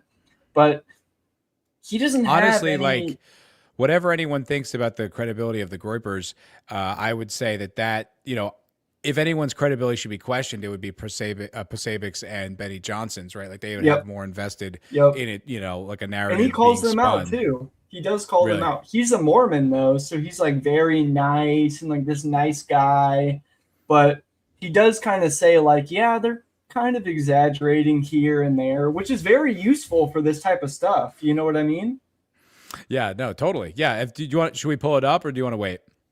Well, you said you wanted to finish to the part where he starts talking about the credibility, so we can do that first if you want. I also missed a super from Smelly Balls for $2. Thank you very much, Smelly Balls. He's asking you, Capo, would you, Capo, be honest? Now, I don't know who exactly he's referring to. Maybe Smelly Balls can clarify in the chat. Do you happen to know who he's talking about? He's talking about himself, and he's in love with me. You know, now me and Smelly are like hella close. We like bullshit with each other in every chat we're in. Honestly, the GOAT, Smelly Balls 07. He's asking about Rebecca. Would you crack Rebecca? We would all. I mean, look, Rebecca is a mother. Simply and she's put, married. She's a married mother. If she wasn't, however, there we go. In some other circumstance, yes, I probably would certainly crack Rebecca. She's really hot. I remember the first time I put on a stream, I was like, holy shit, she's beautiful. Dude, I was watching your own stream right now through StreamYard, and I was like, damn. Yeah. But the blondes are dumb, though. The blondes are dumb, and you kind of have to, like, work with it, you know. And I'm probably going to meet her on Saturday, so she's a married mom, and that's far more, that's why I hold that much more extremely intelligent and knows everything what she's saying, and Patriot Friend is awesome. Matt, you got a chance. Second to none insight. Jump off the roof and run away. And if that video is as they describe it, and I don't know why they would lie. The defense did not challenge the authenticity of the video. The defense didn't want it shown to the public. The state and Erica Kirk wanted it out there. The defense said, no way. But if the video is as described, then there you go. Okay? 10 months of Egyptian planes, maroon shirts, energy weapons, palm pistols, hand signals. What about that guy that got up and said he shot Charlie? A 30-06 could never do that. That's not the entry wound. That's the exit wound. He was shot from behind. 10 months of this. And you're telling me the entire time they had a video of him doing it? This whole time, ever since September 10th, the prosecution had a video of Tyler Robinson climbing to the roof, taking the shot, taking apart the rifle, and going away? According to people who were at the hearing, they say that is exactly what the video shows. That's just crazy, bro. Like, it's beautiful. It's poetry, honestly. It's poetry, bro. It's poetry. And like I said, I never believed Israel did it. That was not my instinct when I saw it happen. It didn't really track with anything that I'd known about Charlie Kirk. It's like when you see the clips about him being critical of the Iran war and how determined he was, you're like, okay, and Nick, I think, is not as charitable to the motivation being there as I would say that maybe I am, where I'm like, yeah, he's like, he was the only guy, and he loved Israel and all this stuff. And it's like, yes, certainly. But if they start pushing for war and their only guy is being the most vocal critic of the war and trying to get the ear of the president and talking about his show and influencing the millions of TPUSA people that there are, that would really make it tougher for them. I'd have to disagree because Charlie Kirk's own show, like his campus visits where he's talking to people, got a ton of views. But his own show, at most, he'd have like 10, 15K watching. Like his own show. Watching live? That's pretty good, though. No, I don't even know about live. But I'm saying that translates to, okay. I don't even know about live, but before he died, before this even happened, when the election was happening, I was watching him. Even though I was a fan of Nick, I wanted to see what he had to say. And he had like 2,000 live viewers, and his campus clips got millions of views. So thinking that he was so influential that he would take over Donald Trump, the person who has the biggest ego. And you also got to think about this too. Like after Venezuela, where we just like completely destroyed them, and all of the Israel shills are like, this is exactly how Iran will go. I don't think that he had much of a chance to stop it ever. He was No, already. Yeah. I'm not thinking necessarily that he would have been able to influence it, but I would think that it would make it harder. Like, because I think Israel recognizes that committing the U.S. for this kind of a war is incredibly difficult, right? Like, Yeah. they were hoping that Trump would get stuck in like the sand pit of just, an escalation ladder of just getting, more and more, because of like we're looking at the situation now, right? And there's no clean way to get out of it. And that's why we're still potentially, we're still bombing them now, is because it's this thing that's like we're entangled in it now, and that was like their plan. But I think they recognized it was going to be incremental. It wasn't going to be an Iraq war invasion where we're going to like have all the logistics in place and we're going to launch a war and we're going to sell the public on it. Like I know that I would imagine, just based on the way they've handled it, that they were not planning for that. So they were planning on more of like, escalation incrementally. And if in the meantime, someone with an influence, like the guy who's looked at as the pro-Israel guy is being like, this is a bad idea, stop doing this, Trump, everybody call your congressman, tell him to stop doing it. But yeah, as you say that, it does sound kind of silly. Yeah. And Nick said this as well on his show recently, where it's like, he really doesn't have an opportunity. If you're a political opponent or you're a political operative, you kind of do have a say where you can kind of control like the other people that and are friends with. But Charlie Kirk was a like college campus conservative. That's what he was. Right. We can wish that he was a political person, he was in power, but what he was a college campus conservative. And you look at the Iraq war now, or the Iran war now, it's not popular at all. And they still did it. So thinking that Charlie Kirk would have stopped it is retarded, quite frankly. Like, think about it. Yeah. Yeah. I guess what made sense to me was like the optics of it would be so tough for Israel to overcome. But like, the optics are already so tough to overcome, dude. True. It's pretty bad. It's true. Yeah, you're right. No, you're right. I mean, and look, regardless of my conception of why, there's no evidence for it. There's absolutely no evidence for it. Look, if something were to come out that, Tyler Robinson was coached, or there was Mossad, like at, some overlap there, and there's like, they set him off to do it. Okay, I'll listen to that. But currently what it looks like is a crazy leftist shot someone that they looked at as a fascist. And I remember in the fallout, right? I'm sure you do too, how the social media, right, was just, I mean, it was like a slot machine. Like, it was just going and going because of just how intense this was and how much everybody felt the pain of it. And I remember, do you know who Brandon Herrera is? Yep. And so he was responding to somebody, and somebody said, there's people more right wing than Charlie. And then he was like, threw it out there like, oh my God, like, people are so, yes, like there's people far more right wing of Charlie. And like, we're like motivated or whatever he said, something to the effect of just supporting that concept that, yes, where there's a lot of people much further to the right of Charlie. And that's true too. It's very true. I mean, look, I would say all of us here in this chat, and you and I, and Atlas and everyone. I do have one thing to say though. What about the maroon shirts, Matt? What about the maroon shirts? Like, we need to really think about the maroon shirts in the crowd. And the beekeepers.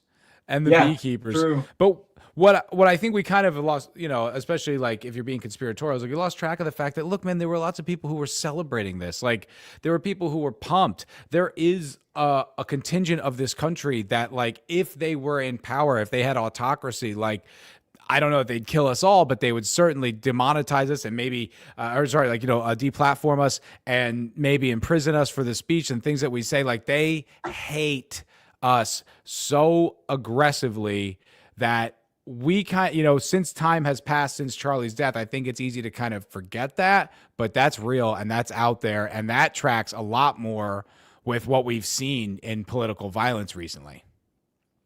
Totally true.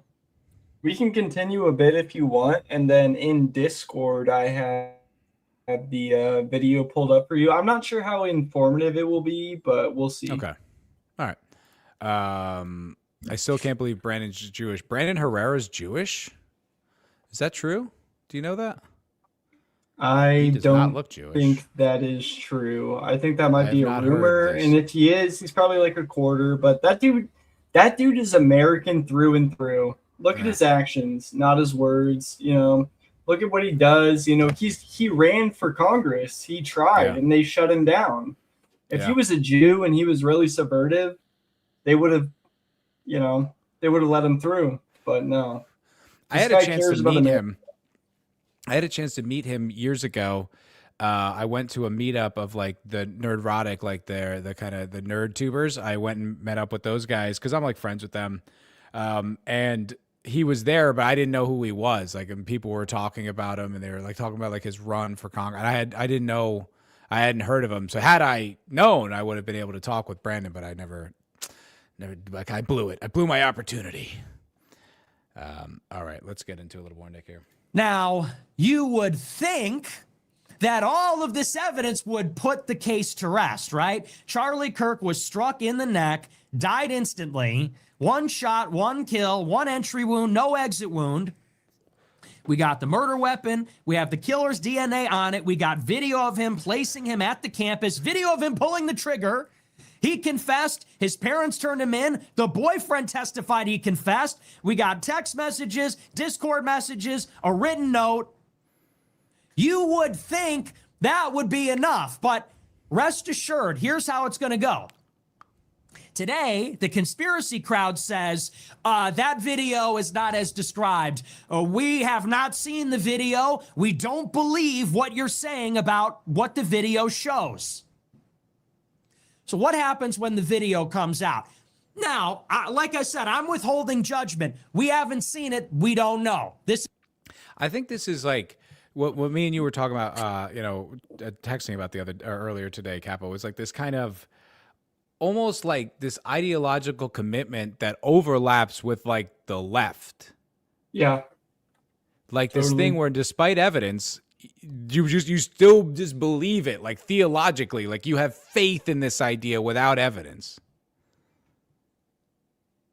Yeah, they completely do. And it's really shocking because you'd think that most people are ideologically sound where they believe what they see and not what they hear. But then when you look at the masses, it's like, no, that's not really true at all. They really do believe that whatever is in their heart of hearts, not what they see, not what they visualize, not what they, not with the preponderance of evidence, they believe what's in their heart. Yeah. And it makes it really difficult to make a case at all. Yeah. And that's what's happened with Nick recently too. It's like most of his audience has left because he can give them as much evidence as he wants. They don't care. They want this like slop conspiracy theory shit. Yeah. And now they're at Ian Carroll and Candace Owens' doorstep. And that's just how it works now. And it's like, wouldn't you think, if you were ideologically possessed, like in a good way, like in a way that, would be empowering for like America First, like, wouldn't you want to get it right? Like if you get it wrong, and you're this loud about getting it wrong, like, doesn't that fuck up? Doesn't that set like a cascade effect on all the other things that are correct, like the Liberty, like the Iraq War, like the the AIPAC influence and all the things that are like definitively provable? Doesn't that now cast doubt on all of that because you were wrong about something so big and you went so all in on trying to prove it to be correct? Like, don't people see the secondary effects of that? I would like to say yeah, but no. I mean, the people who are following Candace and Ian, their ideology is whatever like gets them the farthest. And I'm not saying this in any like political or financial way, but whatever people believe in really is what they will follow. So if you're convinced that Charlie Kirk was killed by Israel, it doesn't really matter how much you put in front of them. They can, especially nowadays where you have AI in these things, you can just say, they can dismiss it. They can just say like outright, like, that's not true. Obviously Israel killed Charlie Kirk, but this evidence is just all bullshit. But I'm like sure the way. Sorry, I'm sure in a different time it would be different where we didn't have AI and everything. I'd like to think that, but at the current moment, it just people have an smacks of like, excuse. dude, it just smacks to me of like the way the left handles climate change. It's like you can present all this contrary evidence. It's like, no. We all know that climate change is real. It's like, we know. It doesn't matter what you say. It doesn't matter what new evidence you present or you prove how exaggerated the hysterical claims were. It doesn't matter. We know climate change is real, and we don't even get into questioning it. And I feel like that's how these Charlie Kirk truthers are. It's just like, no matter what comes out, it comes through the filter of Israel killed them, and I need to manipulate this to fit that narrative. And it's just like, you don't have to do this. Like, this is not the smoking gun that definitively proves that Israel is a negative influence on the United States of America, man. There are so many other real things that you can actually pin down, and there's an orgy of evidence to support that. You do not need to go all in on this Charlie Kirk thing. And I will say further, as much as I think Candace Owens, I guess she's a grifter. I don't know how else to describe it. At least on her perspective, I would say she was friends with him, and the grief, of that maybe clouded her vision and clouded her judgment so aggressively. I'd agree with that. Yeah. I can forgive that a little bit more, but someone like Ian Carroll or some of these, other people who are just, nope, doesn't matter what's coming in. You're just like, bud. But well, Ian Carroll got his career started from Candace Owens, so he does feel some sort of like, I don't know, he feels some sort of deference towards her. Like, he needs to like give her this stuff. Because I was following Ian Carroll before that, and I thought he had some interesting takes on like big pharma and like some of these other things that are real. Mm-hmm. But then as soon as he got into the Kirk things, I became super disinterested. But you know what? It grew his channel. It grew his channel a ton. And Candace Owens is the one who put him on. So it doesn't matter what happens. He made a video the other day saying Candace Owens was right about everything. It's like, okay, so show me where she was right. He can't. Yeah. I saw a video from him earlier where he put it out and just like 4 hours ago. Well, I guess why isn't it not? Did he take it down? I'm just looking at my watch history. Yeah, no, it's the 4K video. It already has, and this is 6 hours ago, it already has 168,000 views inside of 6 hours. Yep. And so, I mean, look, he gets numbers, like he's got the day 2 of the trial or whatever. It's like 626,000 views. Like, this is like his grift. Like he obviously putting it out is getting the results he wants. So he's not incentivized to do the right thing and tell the truth. So he might also be retarded though. He just might not. Oh, sure. He was a pizza delivery driver. Like, how smart do you have to be for that? Like, come on. You don't. No, you don't. Yeah. And look, there's certain things, it's like I've gotten out over my skis on things before. I have. It happens. And it's okay. Same. To be wrong. Like, it's just be wrong about it and be like, okay, listen, I got a little caught up there. It looked to me, I thought my skepticism was the same thing as integrity and trying to seek out the truth. And I was wrong. And I'm sorry for being wrong. I'm sorry I misled anybody who, got on board with it. It's like, I don't know. I feel like no one could get mad at you. It's like, yeah, maybe you're not going to get the same amount of clicks, but you keep your fucking soul, bro. Like, you still get to have your soul. Like, isn't that worth something to you? Oh, all right. A little bit more, Nick, here. This is how it's been related and represented to us by people that have seen it firsthand. But if or when this video is revealed to the public and it shows precisely what people said it did, are people going to put this to bed and say, it's over, Tyler Robinson's a killer, case closed? I think they'll just say it's AI. Yeah. As that's how all the other evidence has been treated so far. Mm-hmm. If we have video of Tyler Robinson on the scene, those were decoys. If we find DNA on the rifle, they say it's fake. The methodology's flawed. If we have a text confession, well, why did they take a screenshot of it? Oh, they have the data? Well, the software to retrieve the data came from Israel. And why would he confess anyway? Would you confess? I don't know. I'm not a 19-year-old that assassinates a Turning Point guy. Maybe. And I think actually likely. You know, Yeah. it was one of the things that happened in the Carmelo Anthony stabbing of Metcalf was that it came out that as soon as after he stabbed him, he went right to the cops and was like, is he okay? Was like concerned because the crushing reality of what he just did came rushing in. Yep. And it's like, that's what would happen after you murder someone, I would think, for most people. Yeah. Unless you're a sociopath, but Right. I do think that he was like very ideologically aligned with the left, and he thought that he was a threat to our civilization or whatever the hell they think. And I think that he thought he needed to take him out, but as soon as it happened, his brain clicked, and he was like, "Oh shit, I gotta go to my parents right now. Like I can't be free with this guilt." And you know, he's a piece of shit. But I imagine somewhere in there he's got a soul, and it's like, I think you're going to recognize you'll never be whole again. You'll never be able to live whole again. And as Fui points out, especially when it's a politically motivated murder. Yeah, it's not even personal. You didn't even necessarily have anything personal against the person where you could kind of justify it to yourself or come up with sort of explanation that way. It's just like, this was just a guy you saw on TV, and now you just killed him.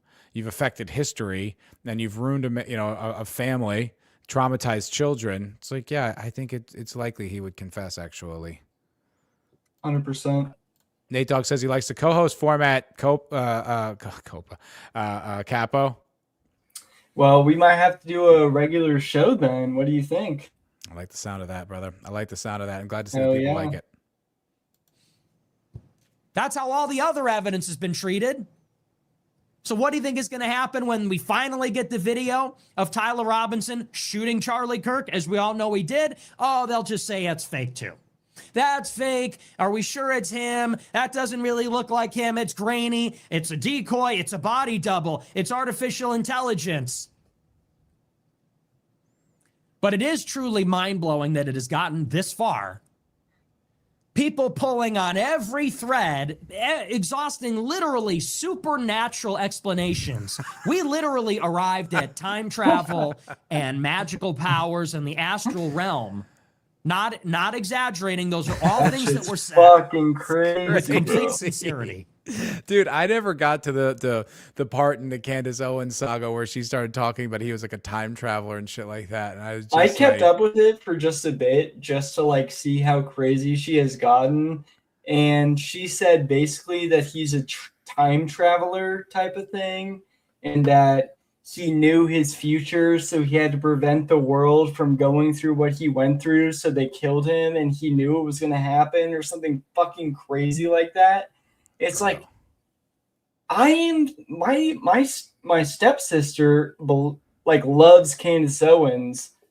She's a woman, so I'll forgive her. But like, holy shit, this is like women delusion in relationships times 10. Yeah, this is crystals. This is voodoo. This is all that wacky shit, The Secret, and putting intentions on stuff. And that's, vision Trapped boards. in the bow.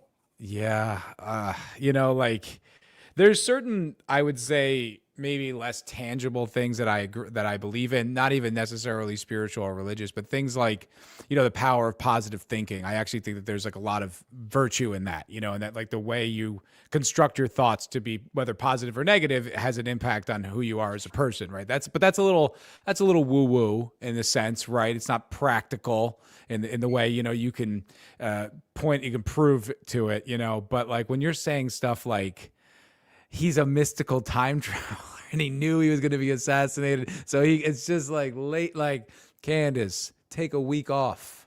And not only that, but the maroon shirts and the Egyptian planes. It's like, what are we doing here? We're really going to go through like all these mystical things in order to figure out how Charlie Kirk died. Like, are we really going to figure out anything when we're thinking about time travel? She thought that Charlie Kirk was part of an experiment for kids to time travel and to have future knowledge. Come on. Like, because wait for it. Because Charlie Kirk came to her in a dream. Oh, come on. There you go, brother. You're getting it now. You're getting it now.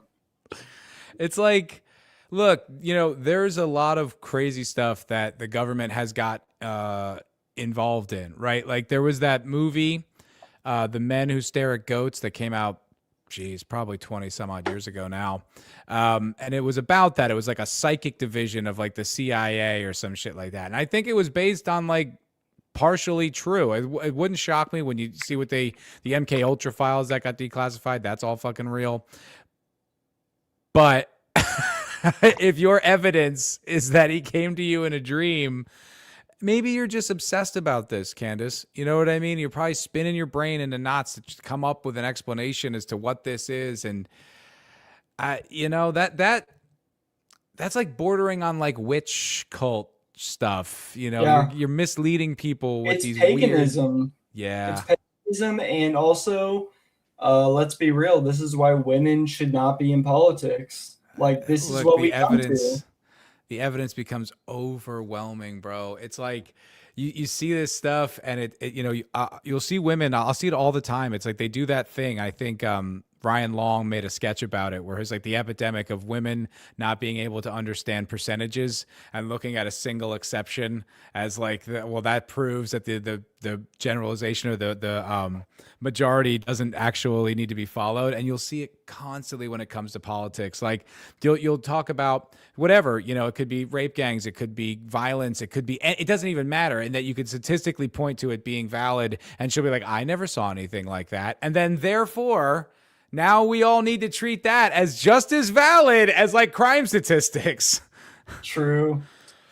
Oh, it's impossible. We can continue on with this, or we can go on with Kai Schwemmer, but I'm going to be honest, I don't know how.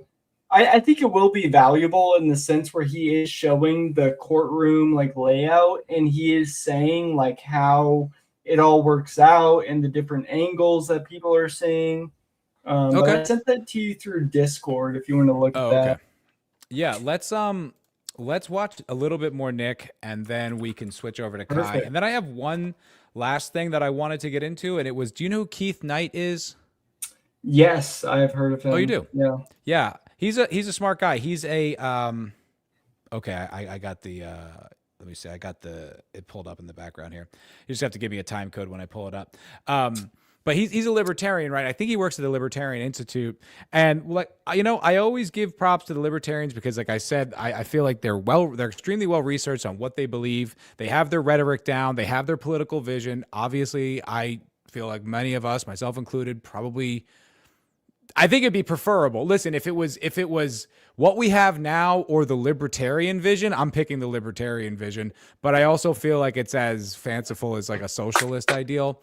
But their math is good and their analysis is good. And I think when it comes to all this wacky shit with like the DSA that we're going to be seeing a lot more of over the next 2 years, at least, I think being armed with the tools that Keith has laid out in his most recent video, I think is absolutely worth discussing and observing. It might be a little bit dry, but I think it's worth checking out. So we'll get into that as well.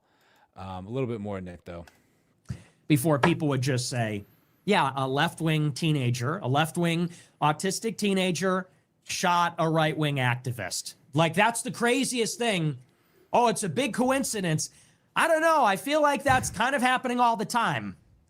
I feel like there's a lot of people that are a part of the transgender subculture and the broader radical left in general that are committing acts of violence. I don't think that's really far-fetched at all. It isn't, and you see it in their memes all the time. It's like it's a meme about how violent their memes are.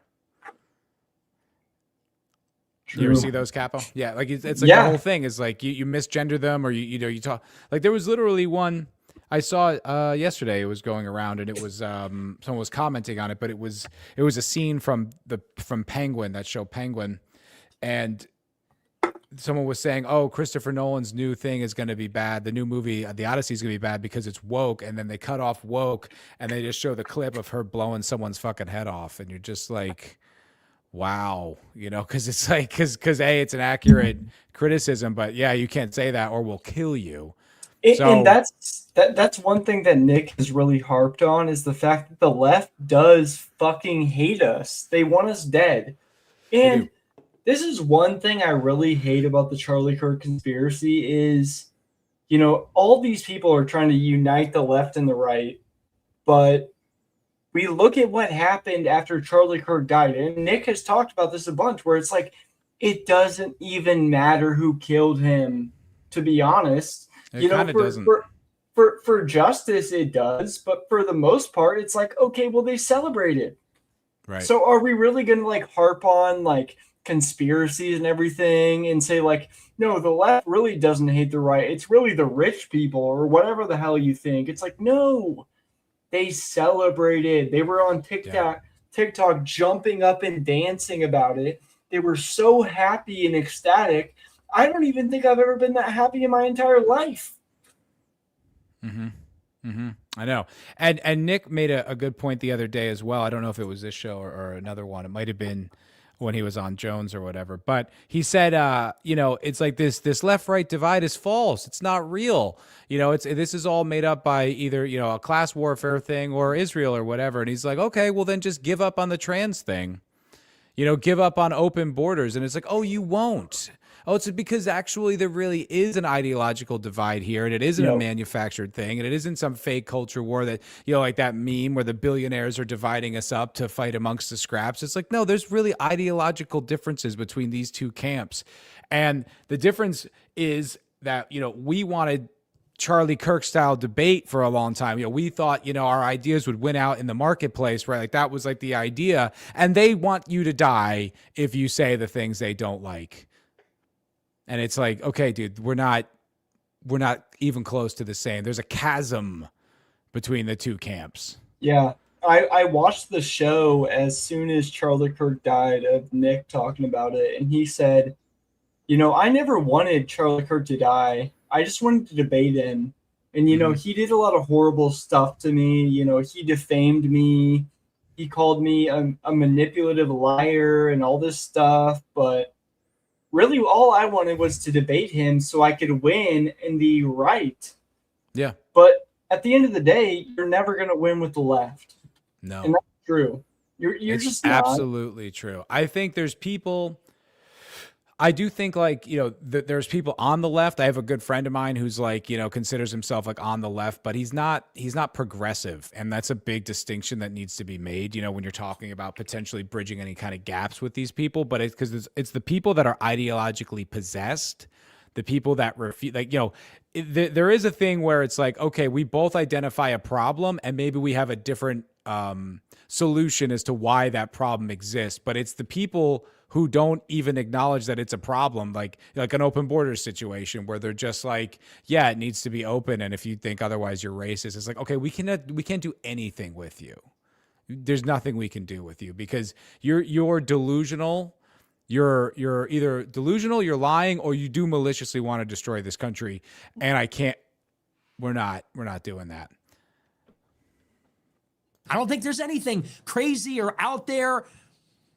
I mean, were people so stupid as to believe really that was not explainable in any other way? No, that would never happen. No. It clips a little. Pause. Shooting Charlie Kirk. Impossible. It could never happen. Do you really believe the government narrative? It had to be, what, Israel? He liked Israel. It doesn't make any... It doesn't matter. But anyway, so we're going to talk all about it. Just pretty mind-blowing because this has been such a trip. Who knew how much the world would change after September 10th? And in that week, I think we were all very disturbed by what happened, and we were thinking about other implications, but how quickly it spiraled into mass delusion and psychosis, which is exactly what this has been. So mass psychosis, sad, hysteria, delusion, and what look, a sad chapter. And quite honestly, a divide amongst people who are pretty much on the same side about a lot of stuff. Yeah. And it creates this sort of permanent divide. And look, Nick has taken so much heat since he was the one kind of saying no, that there's no evidence for this. I don't believe it had anything to do with Israel. He's friends with it. Israel liked them, blah, blah, blah, blah. And then like so many detractors, and it's like a fracturing that doesn't need to happen. We don't need to be divided on this issue. This issue is demonstrably true there's a truth here that's demonstrable. There's evidence that can prove this one. This isn't like an ideological debate about a potential future. This is concrete, and we don't need to divide over this one. But unfortunately, it's one of these things that just creates such a rift amongst people that now we're fighting against each other. And look, prominent people who you could have counted as an ally just a few months ago, now they look like fucking idiots. Yeah, Dan Bilzerian was the main person who was saying it isn't the right and the left. And you know what he's going to be saying in a few months? He's going to be saying that this is all a conspiracy, it's all fake, that the trial was set up or whatever. And it's like, the right and the left have always had big divides. I'm sorry, Dan Kazarian, that you got red pilled fucking yesterday, but you're fucking retarded, dude. Yeah. He is so demonstrably like wrong about all of this. It doesn't even matter what he says anymore. Like I'm so with you. And he's one of these guys who doesn't understand his role in it, right? You look at a guy like Bradley Martin, right? Doesn't seem to have the most political acumen in the world, but also doesn't pretend to. Yep. He just is like, asks questions, keeps an open mind, and then platforms people that can kind of be the expert, right? Like he'll let Nick come on and be the expert about the situation. And like, that's something that Bilzerian, that's a role he could have filled. He could have just like been curious and like trying to well their minds for information, and then just just been like a cool way to float these dudes around with like his capital that he has and his access that he has and his reach. But no, his ego got the better of him. He thought he knew. He's too stupid to realize he doesn't know fucking anything. And then he once again, another rift, another divide. That's like, these people should be allies, man. You just have to have a little fucking humility. You don't need to if he departs from you in one way, he doesn't know. He doesn't even talk about the Jews. It's like the number one anti-Semite in the country, according to like the ADL and the Israel lobby, doesn't talk about the Jews enough. Really, Dan? Well, Jesus that's because Christ. they're not afraid of Dan. They're not afraid of him at all, because they make the conspiracy, or he makes the conspiracy look stupid. He makes it look so dumb that no one would ever believe it. Yeah. So they might as well promote him. They might as well put him on Israel Times tomorrow. Absolutely. Hippocratic oath, slightly different, but saying, look how the GOP treats Massey, Casey Putsch, or Fishback. Elon won't even go Nick. Elon won't even give Nick a blue check. Nick can't do normal banking with a GOP president. Isn't that crazy?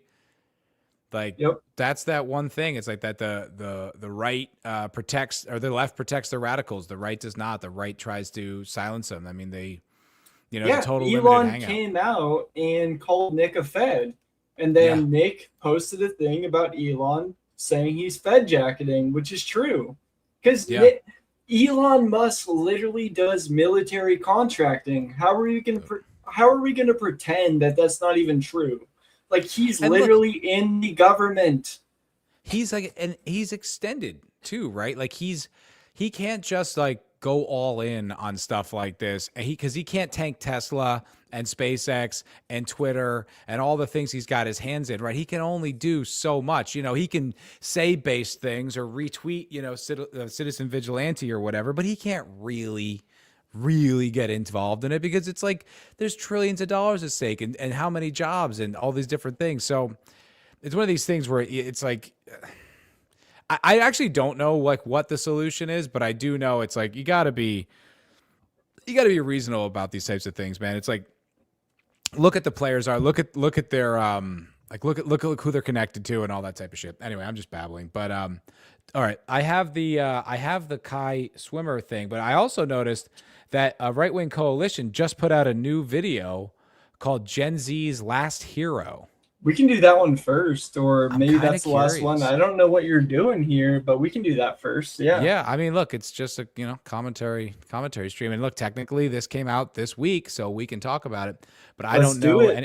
And I'm just curious who he's casting as Gen Z's last hero. So let's give this a little bit of a listen. He is out now. The link will be in the description and the comments. Over the last century, the West has undergone a stunningly comprehensive immunization process. We have been inoculated against all the attributes that nearly every great civilization once venerated above everything else. So fucking based already out the gate. So based. True. Rather than deceit, treason, and cowardice, it is now courage, bravery, principle, and sacrifice that we find to be unambiguously vilified across society. These traits and their corresponding behaviors are reflexively looked down upon as immature, toxically masculine, hateful, and in some cases, even criminal. Of course, in a feminized society like ours, the allergic response to these masculine behaviors is to be expected. But this goes much deeper than simple second-order effects, because it's not merely apathy or flippant dismissal that we see toward these types of things. We see their routine and ruthless purging. The very attributes which once supplied the building blocks for a just and valiant society are now rooted out and eradicated each and every time they crop up. This is done because these virtues ultimately lead to the one true threat to the liberal order: heroism. When great men act out these virtues, they ascend to something greater. They become. That's so based. And that is something that was really the thing that got me into YouTube and now political commentary, is because of all the heroes in media being assassinated, like in movies and shit. Yeah, like the totally characters. True. And also, I want to point this out. This is completely on the side, but your post today about like 90s shows, like sitcoms, talking about like, or basically like showing like sexual partners. And I'm sorry, this is so random, but I told my mom about this today, where I was like, these sitcoms show these sexual like partners or like relationships being together, and then they're like friends at the end. And how untrue that is. It's the complete opposite. It destroys everything. You will no longer be friends with your best friend if he has sex with your girlfriend. But in these shows, it's like they all get passed around. They're all best pals, and they never even think about it. So that was completely random and off the point. But that was the best point I've ever heard in my entire life on that specific thing. I never even thought about that until now. Dude, it just hit me. I don't even know where that thought came from. I don't know if it's all the Costanza memes or whatever, but it would just hit me. And I remember thinking about like Elaine and Jerry and the fact that they had sex. And I think there was like an episode later where they had sex. And then I was thinking about how like nothing ever changed. Like nothing changed with their relationship. It was just like, I think I made the analogy of them as like akin to them playing racquetball together. It was just like something that they both did and neither had any. And you're like, that is just not how it goes at all. But I didn't even realize that psyop like existed. That's sort of just the casual sex where both partners don't even adjust their dynamic in any way. And that's just explicitly not true. Like I've had like a fair amount of casual sex in my life, and it's like it completely changes the entire dynamic with who that person is, how they expect you to treat them. It destroys friendships. It's not something that you can just, we just fuck once in a while. It's like that is a fantasy, man, and that is a really bad, like subtle piece of propaganda that I think like affected so many people. I was gonna say my generation, but you said your generation, but your generation goes on to influence my generation. The boomers go down to, it goes down and down and down. Yeah. And at some point, this whole thing became fucked. Like my generation, casual sex is a part of dating. Like going on your first, second, third date and having sex is like completely normal for us. And not even normal in like the, worldly sense. Like it doesn't actually work out. And that's how these women end up with 8 bodies at 20 years old. Dude, my first girlfriend, she was a Asian, hot as fuck. I was 18. I was a virgin. I fucked her every day, but she had 8 bodies at 18 years old. And that's normal now. That is normal now. Wow. That's wild. Yeah. Like I remember the girl I lost my virginity to, I was in Cancun And she had sex, I think, with like she had a boyfriend or something like that. And I was like super intimidated being like a virgin, you know? And that seemed, you know, that was just like, oh, she's like experienced, you know, but like 8, I'd be like hard. I didn't know before. I'm not shitting on you at all. I'm just saying like that's a crazy reality to like that's up there. But whenever I would talk with the Gen Z girls, it was like their brains had just severed that connection between like having sex with a potential partner, being a special thing. Like there was this one girl I used to work with. I think I've talked about this before, but she, you know, was dating, and she was a sweet girl, you know, and she really liked this guy. And they had sex on the first date, and then he kind of, you know, I don't know if he ghosted her, but just sort of, you know, lost interest or whatever. And she was very hurt about it. And I was kind of gently trying to put it to her. I was like, well, you know, sometimes when I'm dating someone, like, I feel like if we have like a few dates or it goes out for a while, like before we kind of drag out the sex, it's like there's something more meaningful that when we actually do it, like it has like a more of an impact and potential foundation for longer bonds. And her response was a Gen Z response. She was just like, well, you know, when the guy, and not even just a Gen Z, it's a woman response, but it was just like, yeah, well, the guy that I, you know, end up with, he won't care about stuff like that. And he won't value stuff like that. And you're just like, that's a woman response, actually. A woman response. Yeah. That is a woman response, because guys actually do prefer to fall in love and have sex with the first woman of their life, you know? The first girlfriend I had, who had 8 bodies at 18, if I would have preferred to just marry her and move on through life at that point in my life. You know, I wasn't red pilled. But the thing is too, sex does have an impact on you, totally. Yeah. And especially when you're young. Yes, for me, that it destroyed me for like a full year. Yeah. Now it doesn't. Hardly at all. Like I could have sex with a woman tonight and I wouldn't care about her because men are different. But for women, they keep doing this. They have sex with multiple partners, and at some point they get to the part where they're like blocked off from having any love at all. And that's where you see these people who are 35 years old who have never, you know, been in a real relationship and are just completely destroyed by dating and everything. And it's super sad.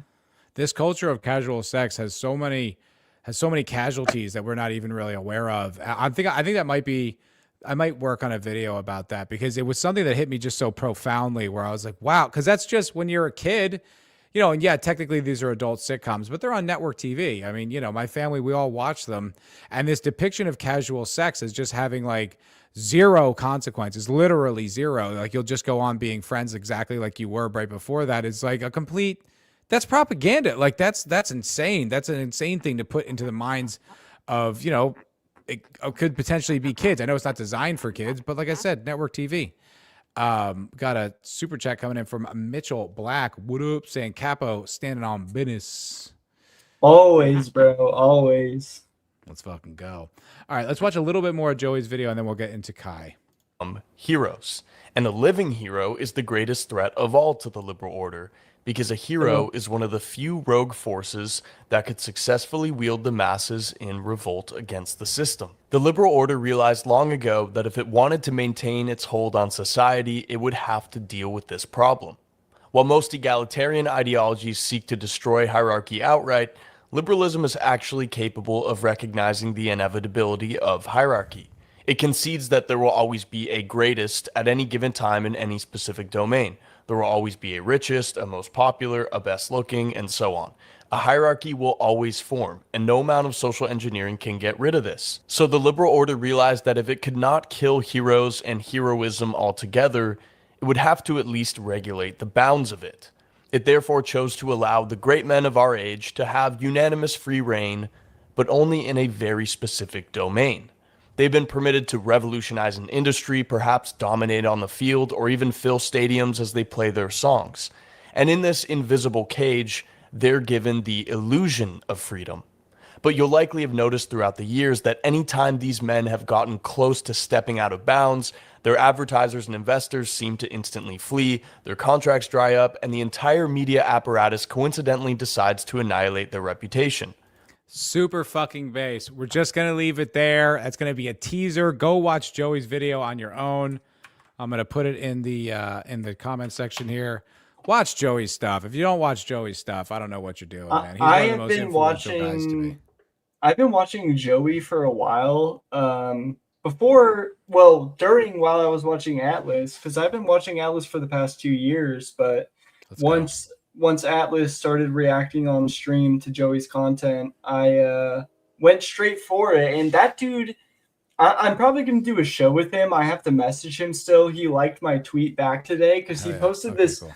He posted something on X, and it was this old guy on a bike who was like somewhat skinny, and his post was, "So how the hell did this become a story?" And I commented, "Oh, that was Harrison Ford,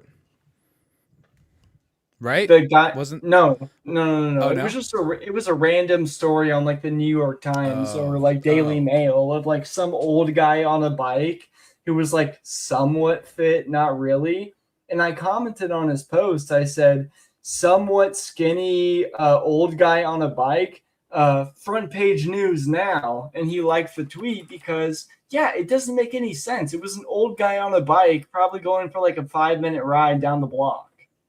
Yeah. But that's what news has become now. It's like, yeah, the first person to like film an old guy or a woman who's like super old, who's like promiscuous, or whatever it is. It's like that's a front page news now. It used to be like the heroes of our day. I'm looking at it right now. I'm looking at the reply. It was about Harrison Ford. It says in New York Post, Harrison Ford 83 shows off ripped physique while biking in LA. And then Joey writes, "Unbelievable that somebody actually wrote a story about this." Check the comment. Yeah, it was like a somewhat skinny old guy at a bike, front page news now.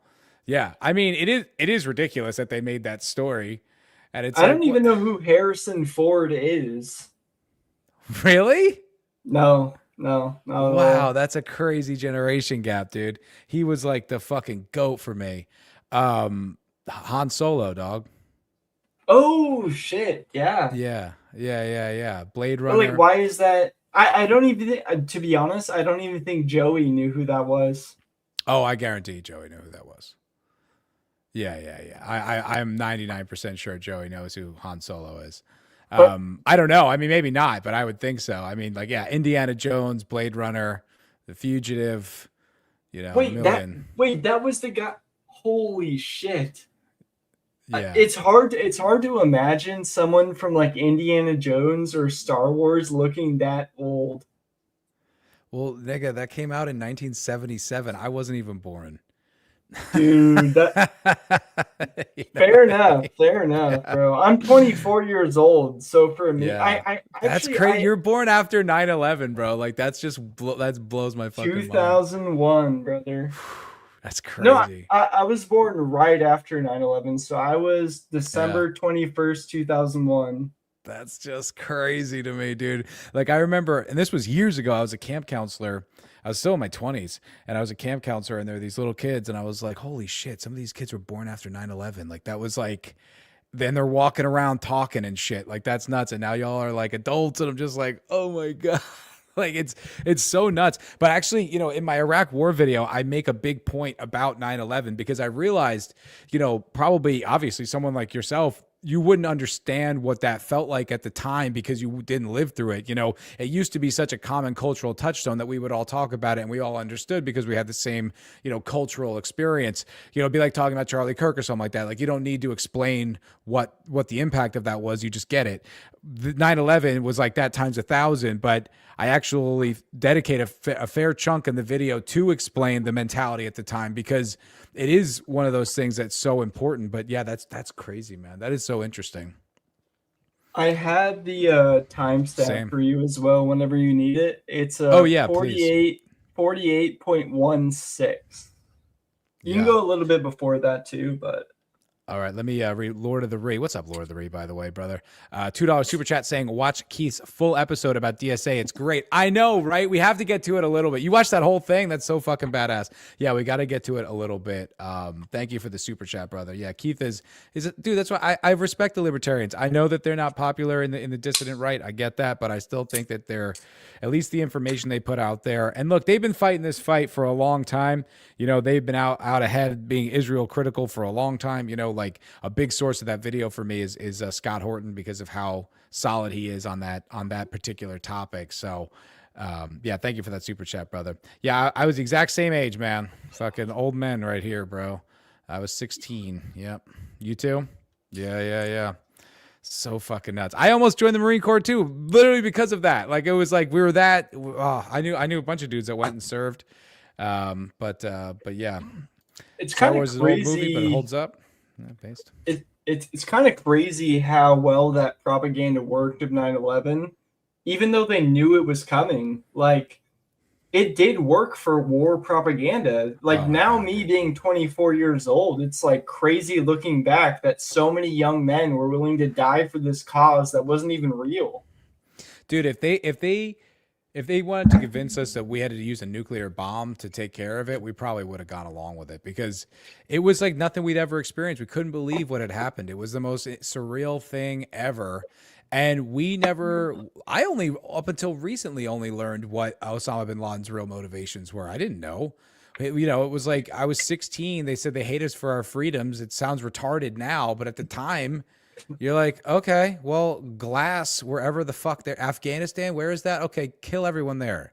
You know what I mean? We were bloodthirsty, dude. It was insane. It's one of those things. I've been reliving all these memories, and it was nuts. It was a crazy time. I totally get it too, because if something like that happened nowadays, I'm sure there would be a similar response. Like, people are like goyim, like we do. And I hate to say that in like a disparaging way towards people. Like, we do want to follow things that are tragic, or like you can even see it in the Charlie Kirk case, the people who are like wanting to believe in conspiracies, even though they are clearly not true. It's like that's who we are as humans. Like, we do want conflict in some way, maybe not want it, but we kind of do need it. We just didn't have any other source of information. So when the news said something, we believed it. We didn't think that they would be maliciously lying. It didn't even cross our minds. We just were like, we were glued to the news after 9/11 to try to get some fucking insight into what was going on.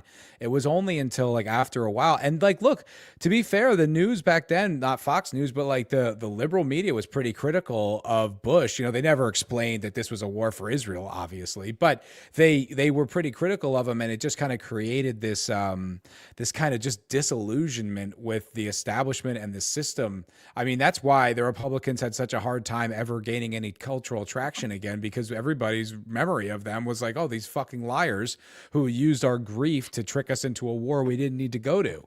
Even when I was in school, though, even like in middle school, they would put on CNN. And back then, I didn't know how much propaganda it was, but it was still propaganda. And very few people did. I'm 24 years old, and even back in like 2011, 2012, 2013, 2014, 2015, we were being shown like a TV rolled into the classroom of like, CNN or whatever, because that's all they would show. They would never show any other media.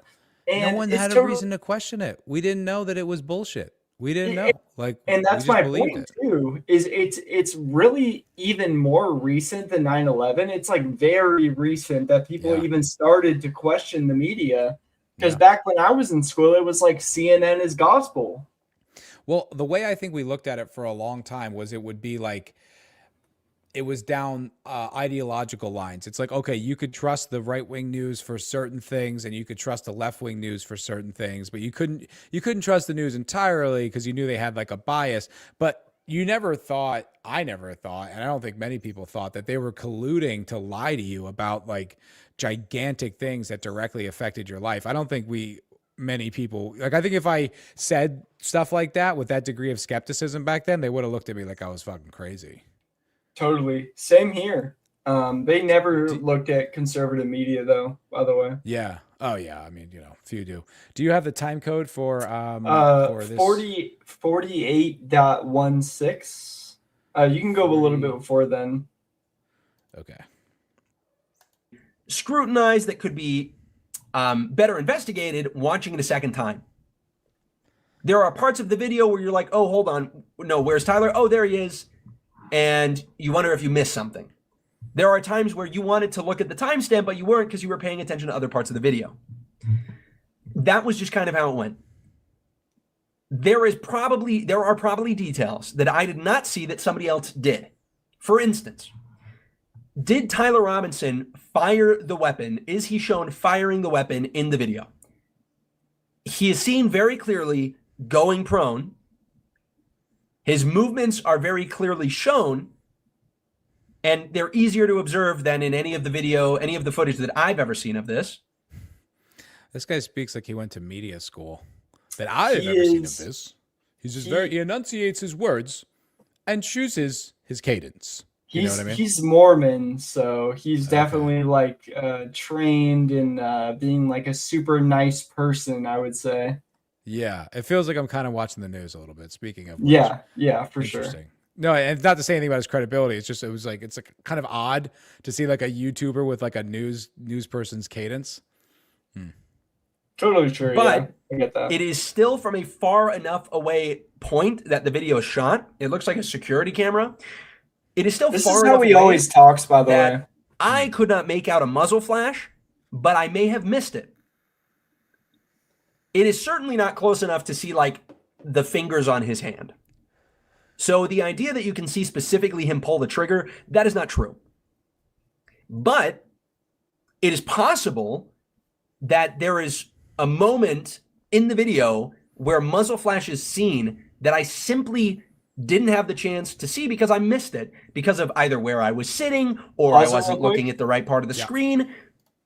He specifically said most of the trial he was looking at Tyler Robinson to see his reaction because he wanted to know how he was feeling about the whole thing. And basically what he said is that Tyler Robinson was not looking at the screen at all, which kind of shows some guilt there if you're not able to look at the screen. Because if it wasn't you, you'd be able to look at the screen fine and be like, yeah, I'm seeing what I'm seeing and it's fine.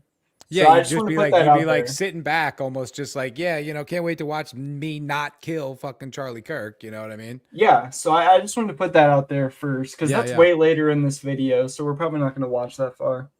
Sure. I hear what you're saying, though. It's not that he kind of bloviates a little. Like, it's not that he's rambling or babbling. He's just kind of like using a lot of words to make the same point. He has a specific personality that's like that. Like, he is an entertainer at the end of the day. Yeah. That's something you should remember. And every single person in that room had the exact same fallible experience. We all watched the same monitor, or maybe we watched the monitors that like the state or the defense had. I mean, for me, one of my vantage points, because there weren't actually any witnesses here. This guy's fucking trained voice really annoys me. I don't like it. It's not. I don't think it's trained.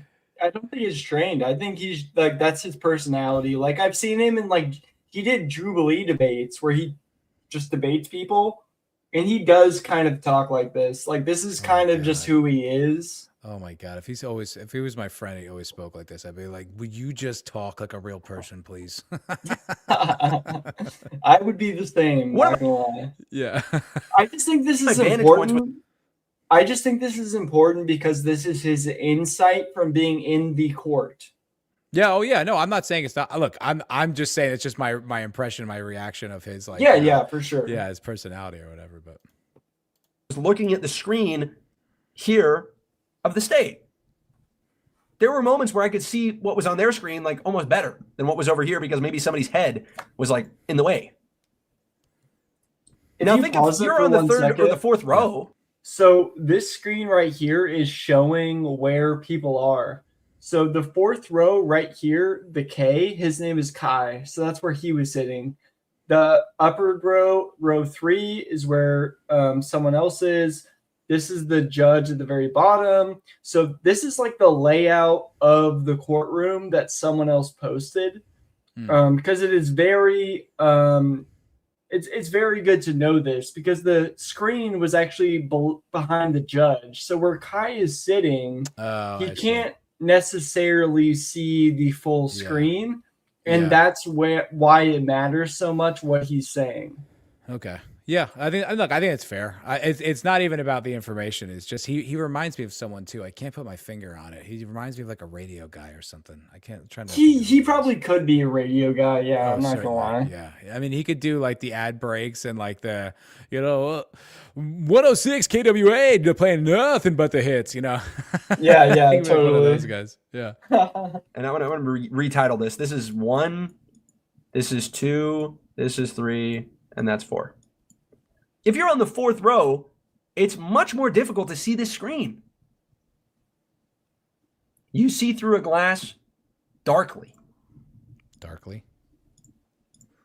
And that is something that nobody will ever tell you. Everybody wants to act as if they have this perfect 100% recall. That's not true. I walked away saying, well, that video shows his movement really clearly. I wish kind of you would have seen more. But definitely by far the best video of the events of that day that we have. It's the clearest. It is the most zoomed in. It tracks his movement throughout.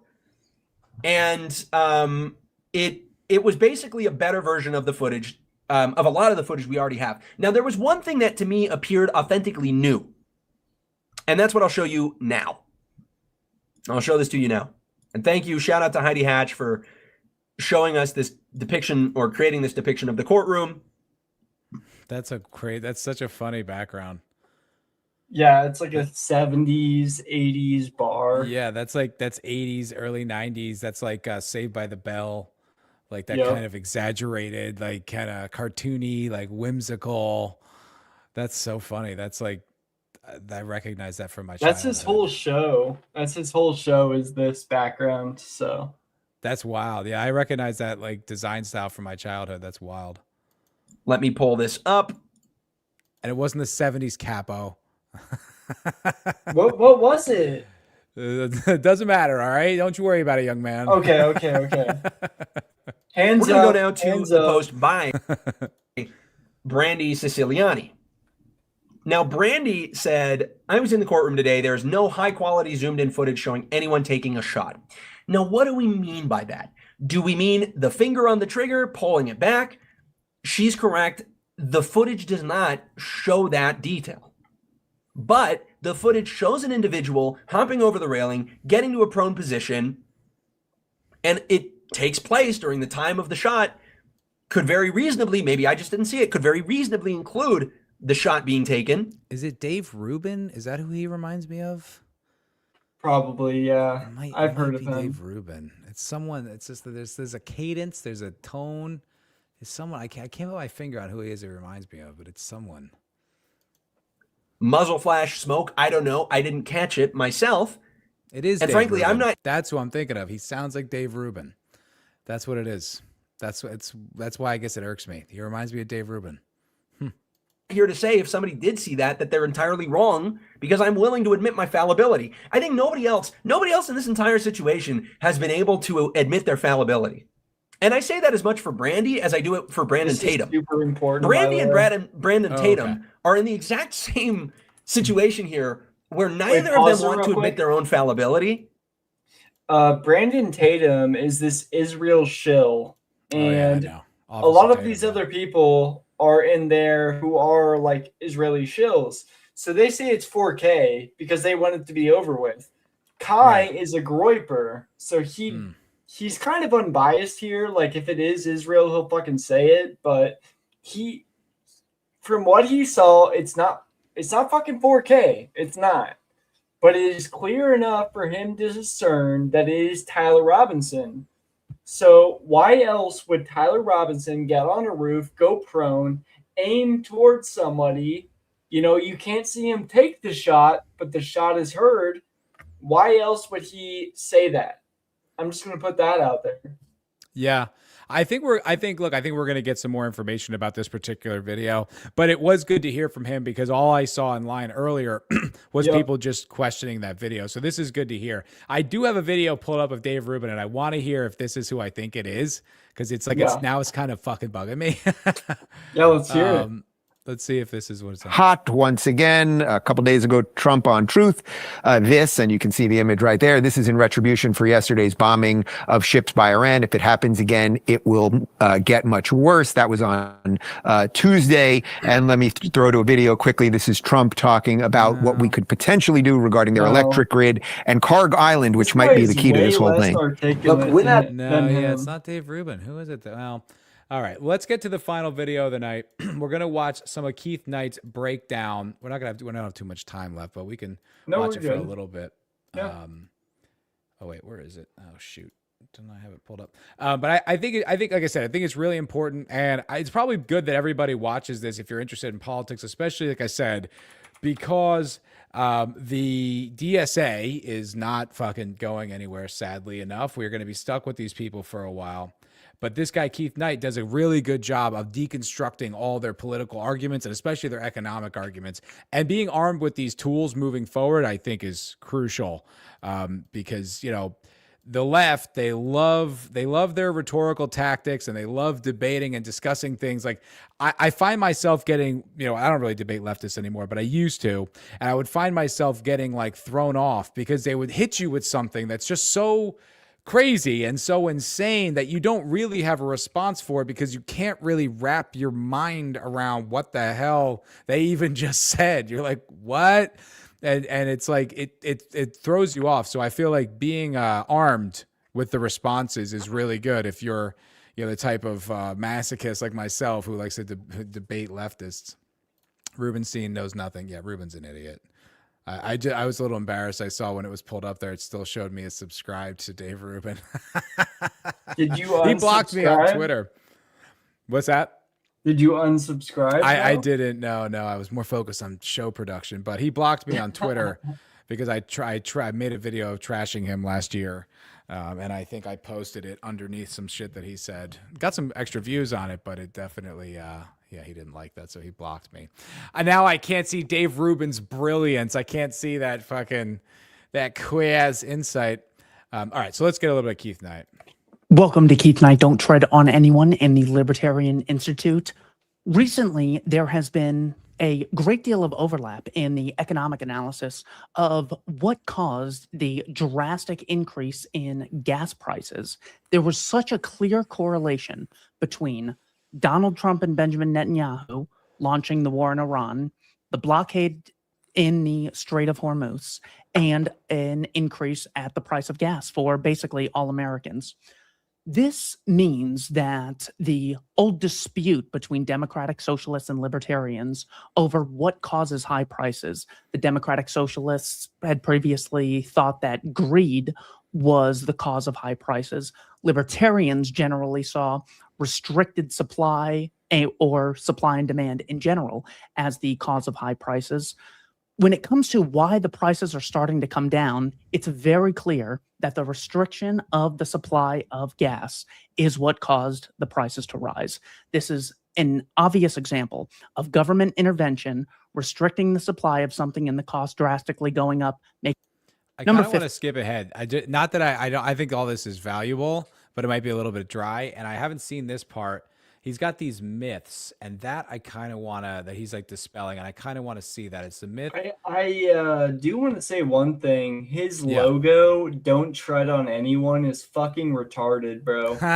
Like, are we really going to say the government shouldn't tread on anyone? Like, this is a play on "Don't Tread on Me" as like a semi-libertarian thing, but this whole libertarian thing of like, yeah, we're just not going to get involved no matter what. Like, the government should just keep on going and we shouldn't tread on anyone. It's like, that's kind of just fucking gay.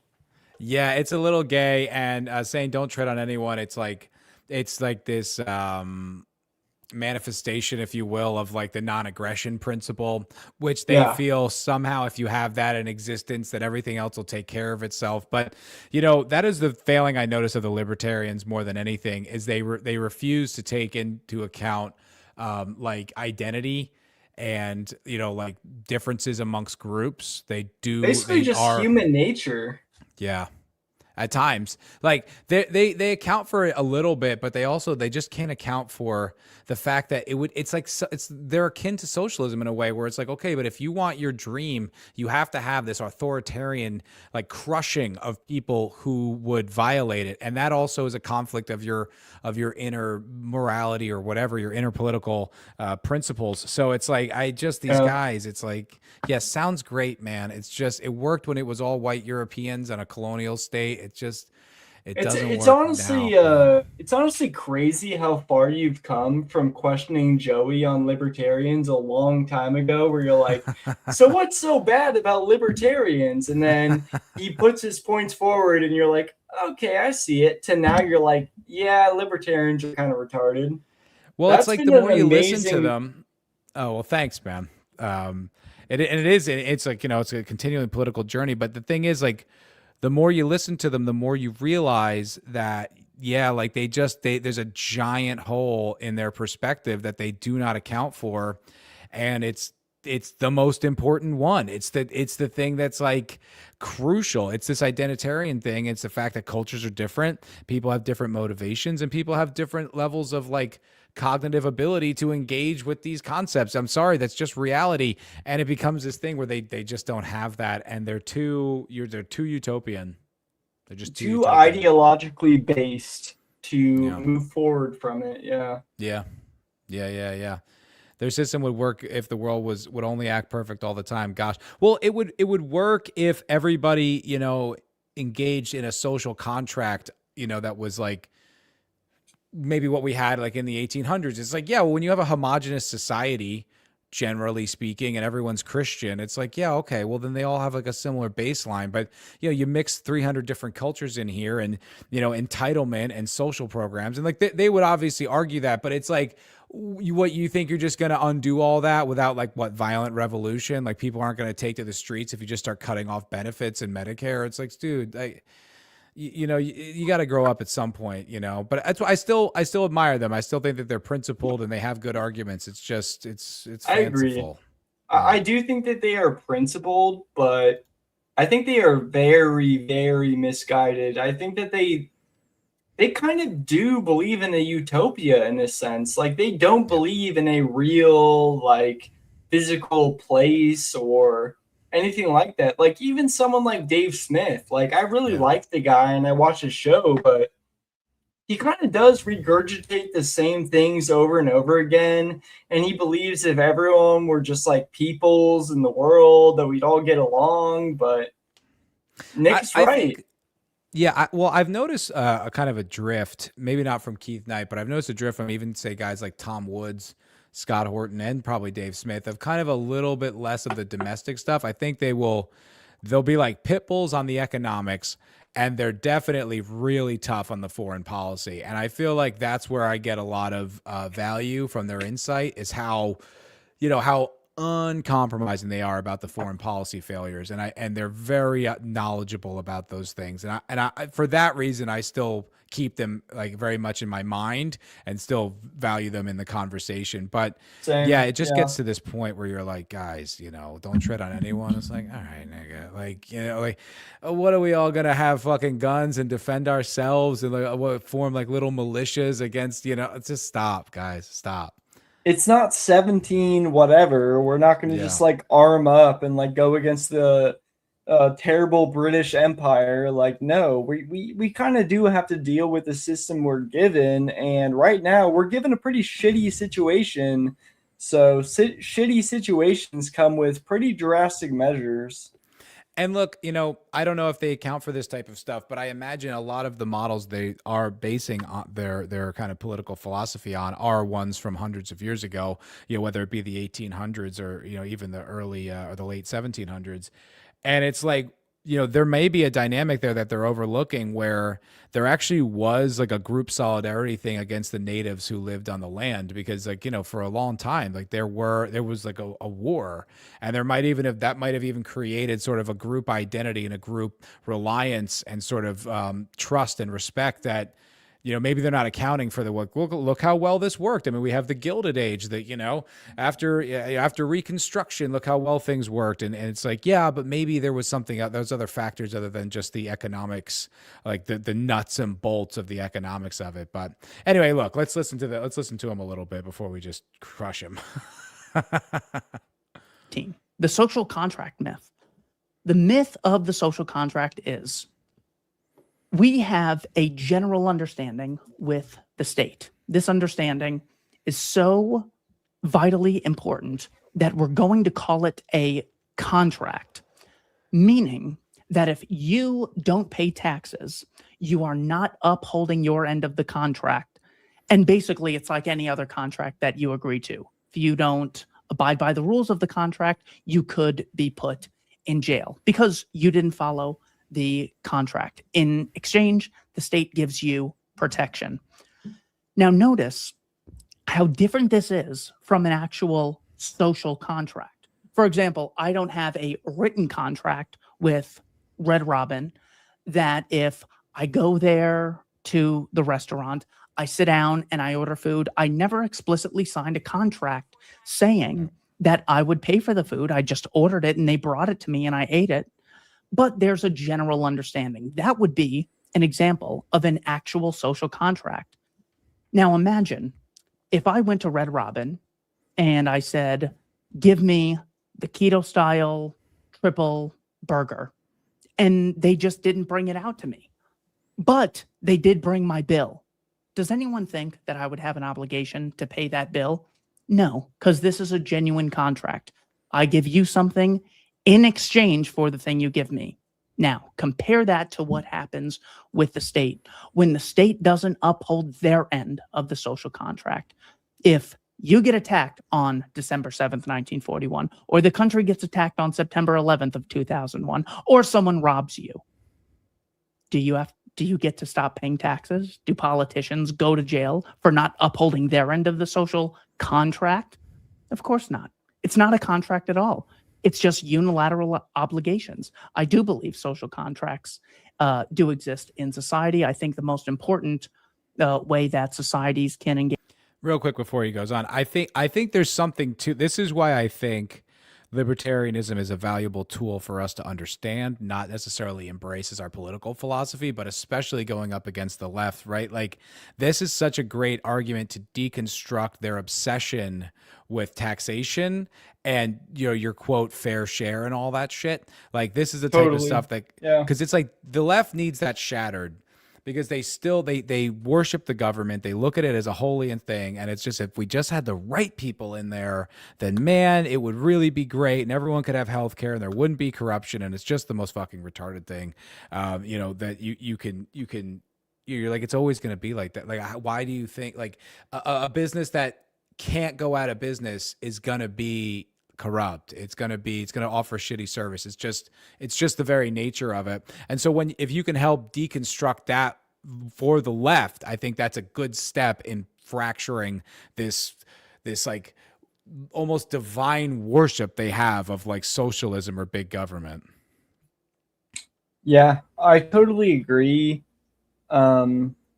I think it is fanciful on the right wing as well to believe that as long as we get our guys in there, it's going to be perfect as well. And we do think that. I think no matter what system you are imagining, you do think that it will be perfect, which is not true. But libertarians in specific, they do have an extremely fanciful idea of how the world will work. Yeah. And I don't think that the right has that idea. I think we know there's going to be corruption. We have ideas on how to protect it. But libertarians, from what I've seen from Dave Smith and all these guys, it's just like, well, if there's just like individual freedom, dude, and we're all able to just do our own thing, man, we're all going to be fine. It's like, no, that's not how society works. Like, we're all going to have problems. Life is probably going to suck for the most part. And well, it's also, you know what? One thing I have to say about that, though. Yeah.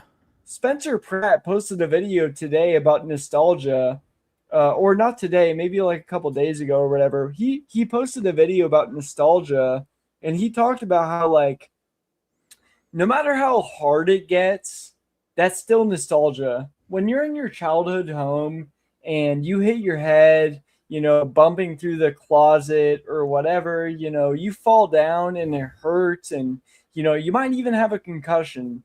But later on in life, you do view that as nostalgia. You know what I mean?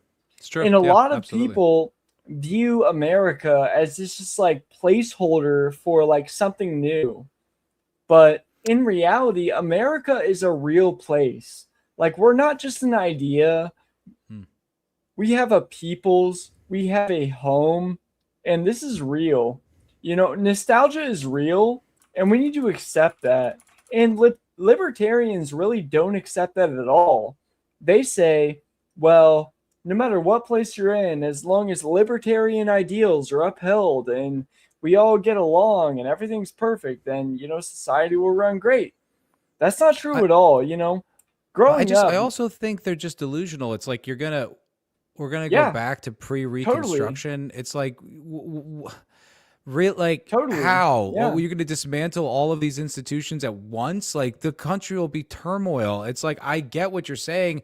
That sounds great, but that is not plausible. That's not reality. It's like, you can argue that, yeah, the government was better when it was smaller, and I'd probably agree with you. But when it's huge now, and it's like, you're not just going to undo that because, like, well, look at the economics of the Gilded Age. You're like, yeah, great, man, but we're not in the fucking Gilded Age anymore. You know what I mean? There's like a lot more the states and people, and there's diversity, and it's global, and it's like, I understand what you're saying. $10 super chat coming in from Oscar the Grouch. Thank you very much, brother. Thank you for a good show. Thank you for the good show. I'm glad I stepped away from bloodletting Simon of Trent to watch it. Have a good one, fellas. Thank you very much, Oscar the Grouch. You are very much appreciated, brother. Very much appreciated. Thank you for that super chat, homeboy. That's awesome. I'll play a little bit more of this, and we're going to wrap it up. Age in social contracting is by simply saying that I I wanted to owe say one you. thing, because that was what you were just saying about nostalgia, like hitting on your head and all that becomes nostalgic. I think, if I'm not mistaken, I think nostalgia is a Greek word that means the pain from an old wound, I believe, is the origin of nostalgia. So I think you're actually 100% precise in that. And it is like that. And, we have nostalgia for things, and we tend to filter out the other shit that was also going on at the time. We just remember that one good summer, or that good, week we played the Ocarina of Time or something like that. But yeah, it's like, you can have nostalgia for a lot of different stuff. And when you go into your old house and, maybe a house you haven't been in for 20 years, and you go back there and you look through the different doors and the different rooms, you're not thinking about the good times. You're thinking about all the different memories that have hit you. And for most people, they aren't really the good times. They are the hard times. For most of history, people have been going through terrible times. We have been going through things that are like indescribable to our current situation, but to our past generations, those meant the world to them. Like playing dominoes in the basement of a house that is just like completely falling apart. But for us, that would mean nothing. Like that would be like a drift in the wind. So what I will say is that nostalgia is super important to culture. And not only is it important, it is the basis of culture. If we don't have that, if we don't have memories, if we don't have all these different things, like, and the fact that all these people say America is an idea, that is complete bullshit. We had people who like ran across fields and died for this country, who got shot down with muskets and fell to the ground, and their last dying breath was "take care of my daughter." It's like, that's what matters for America. We're not just. That's a good point.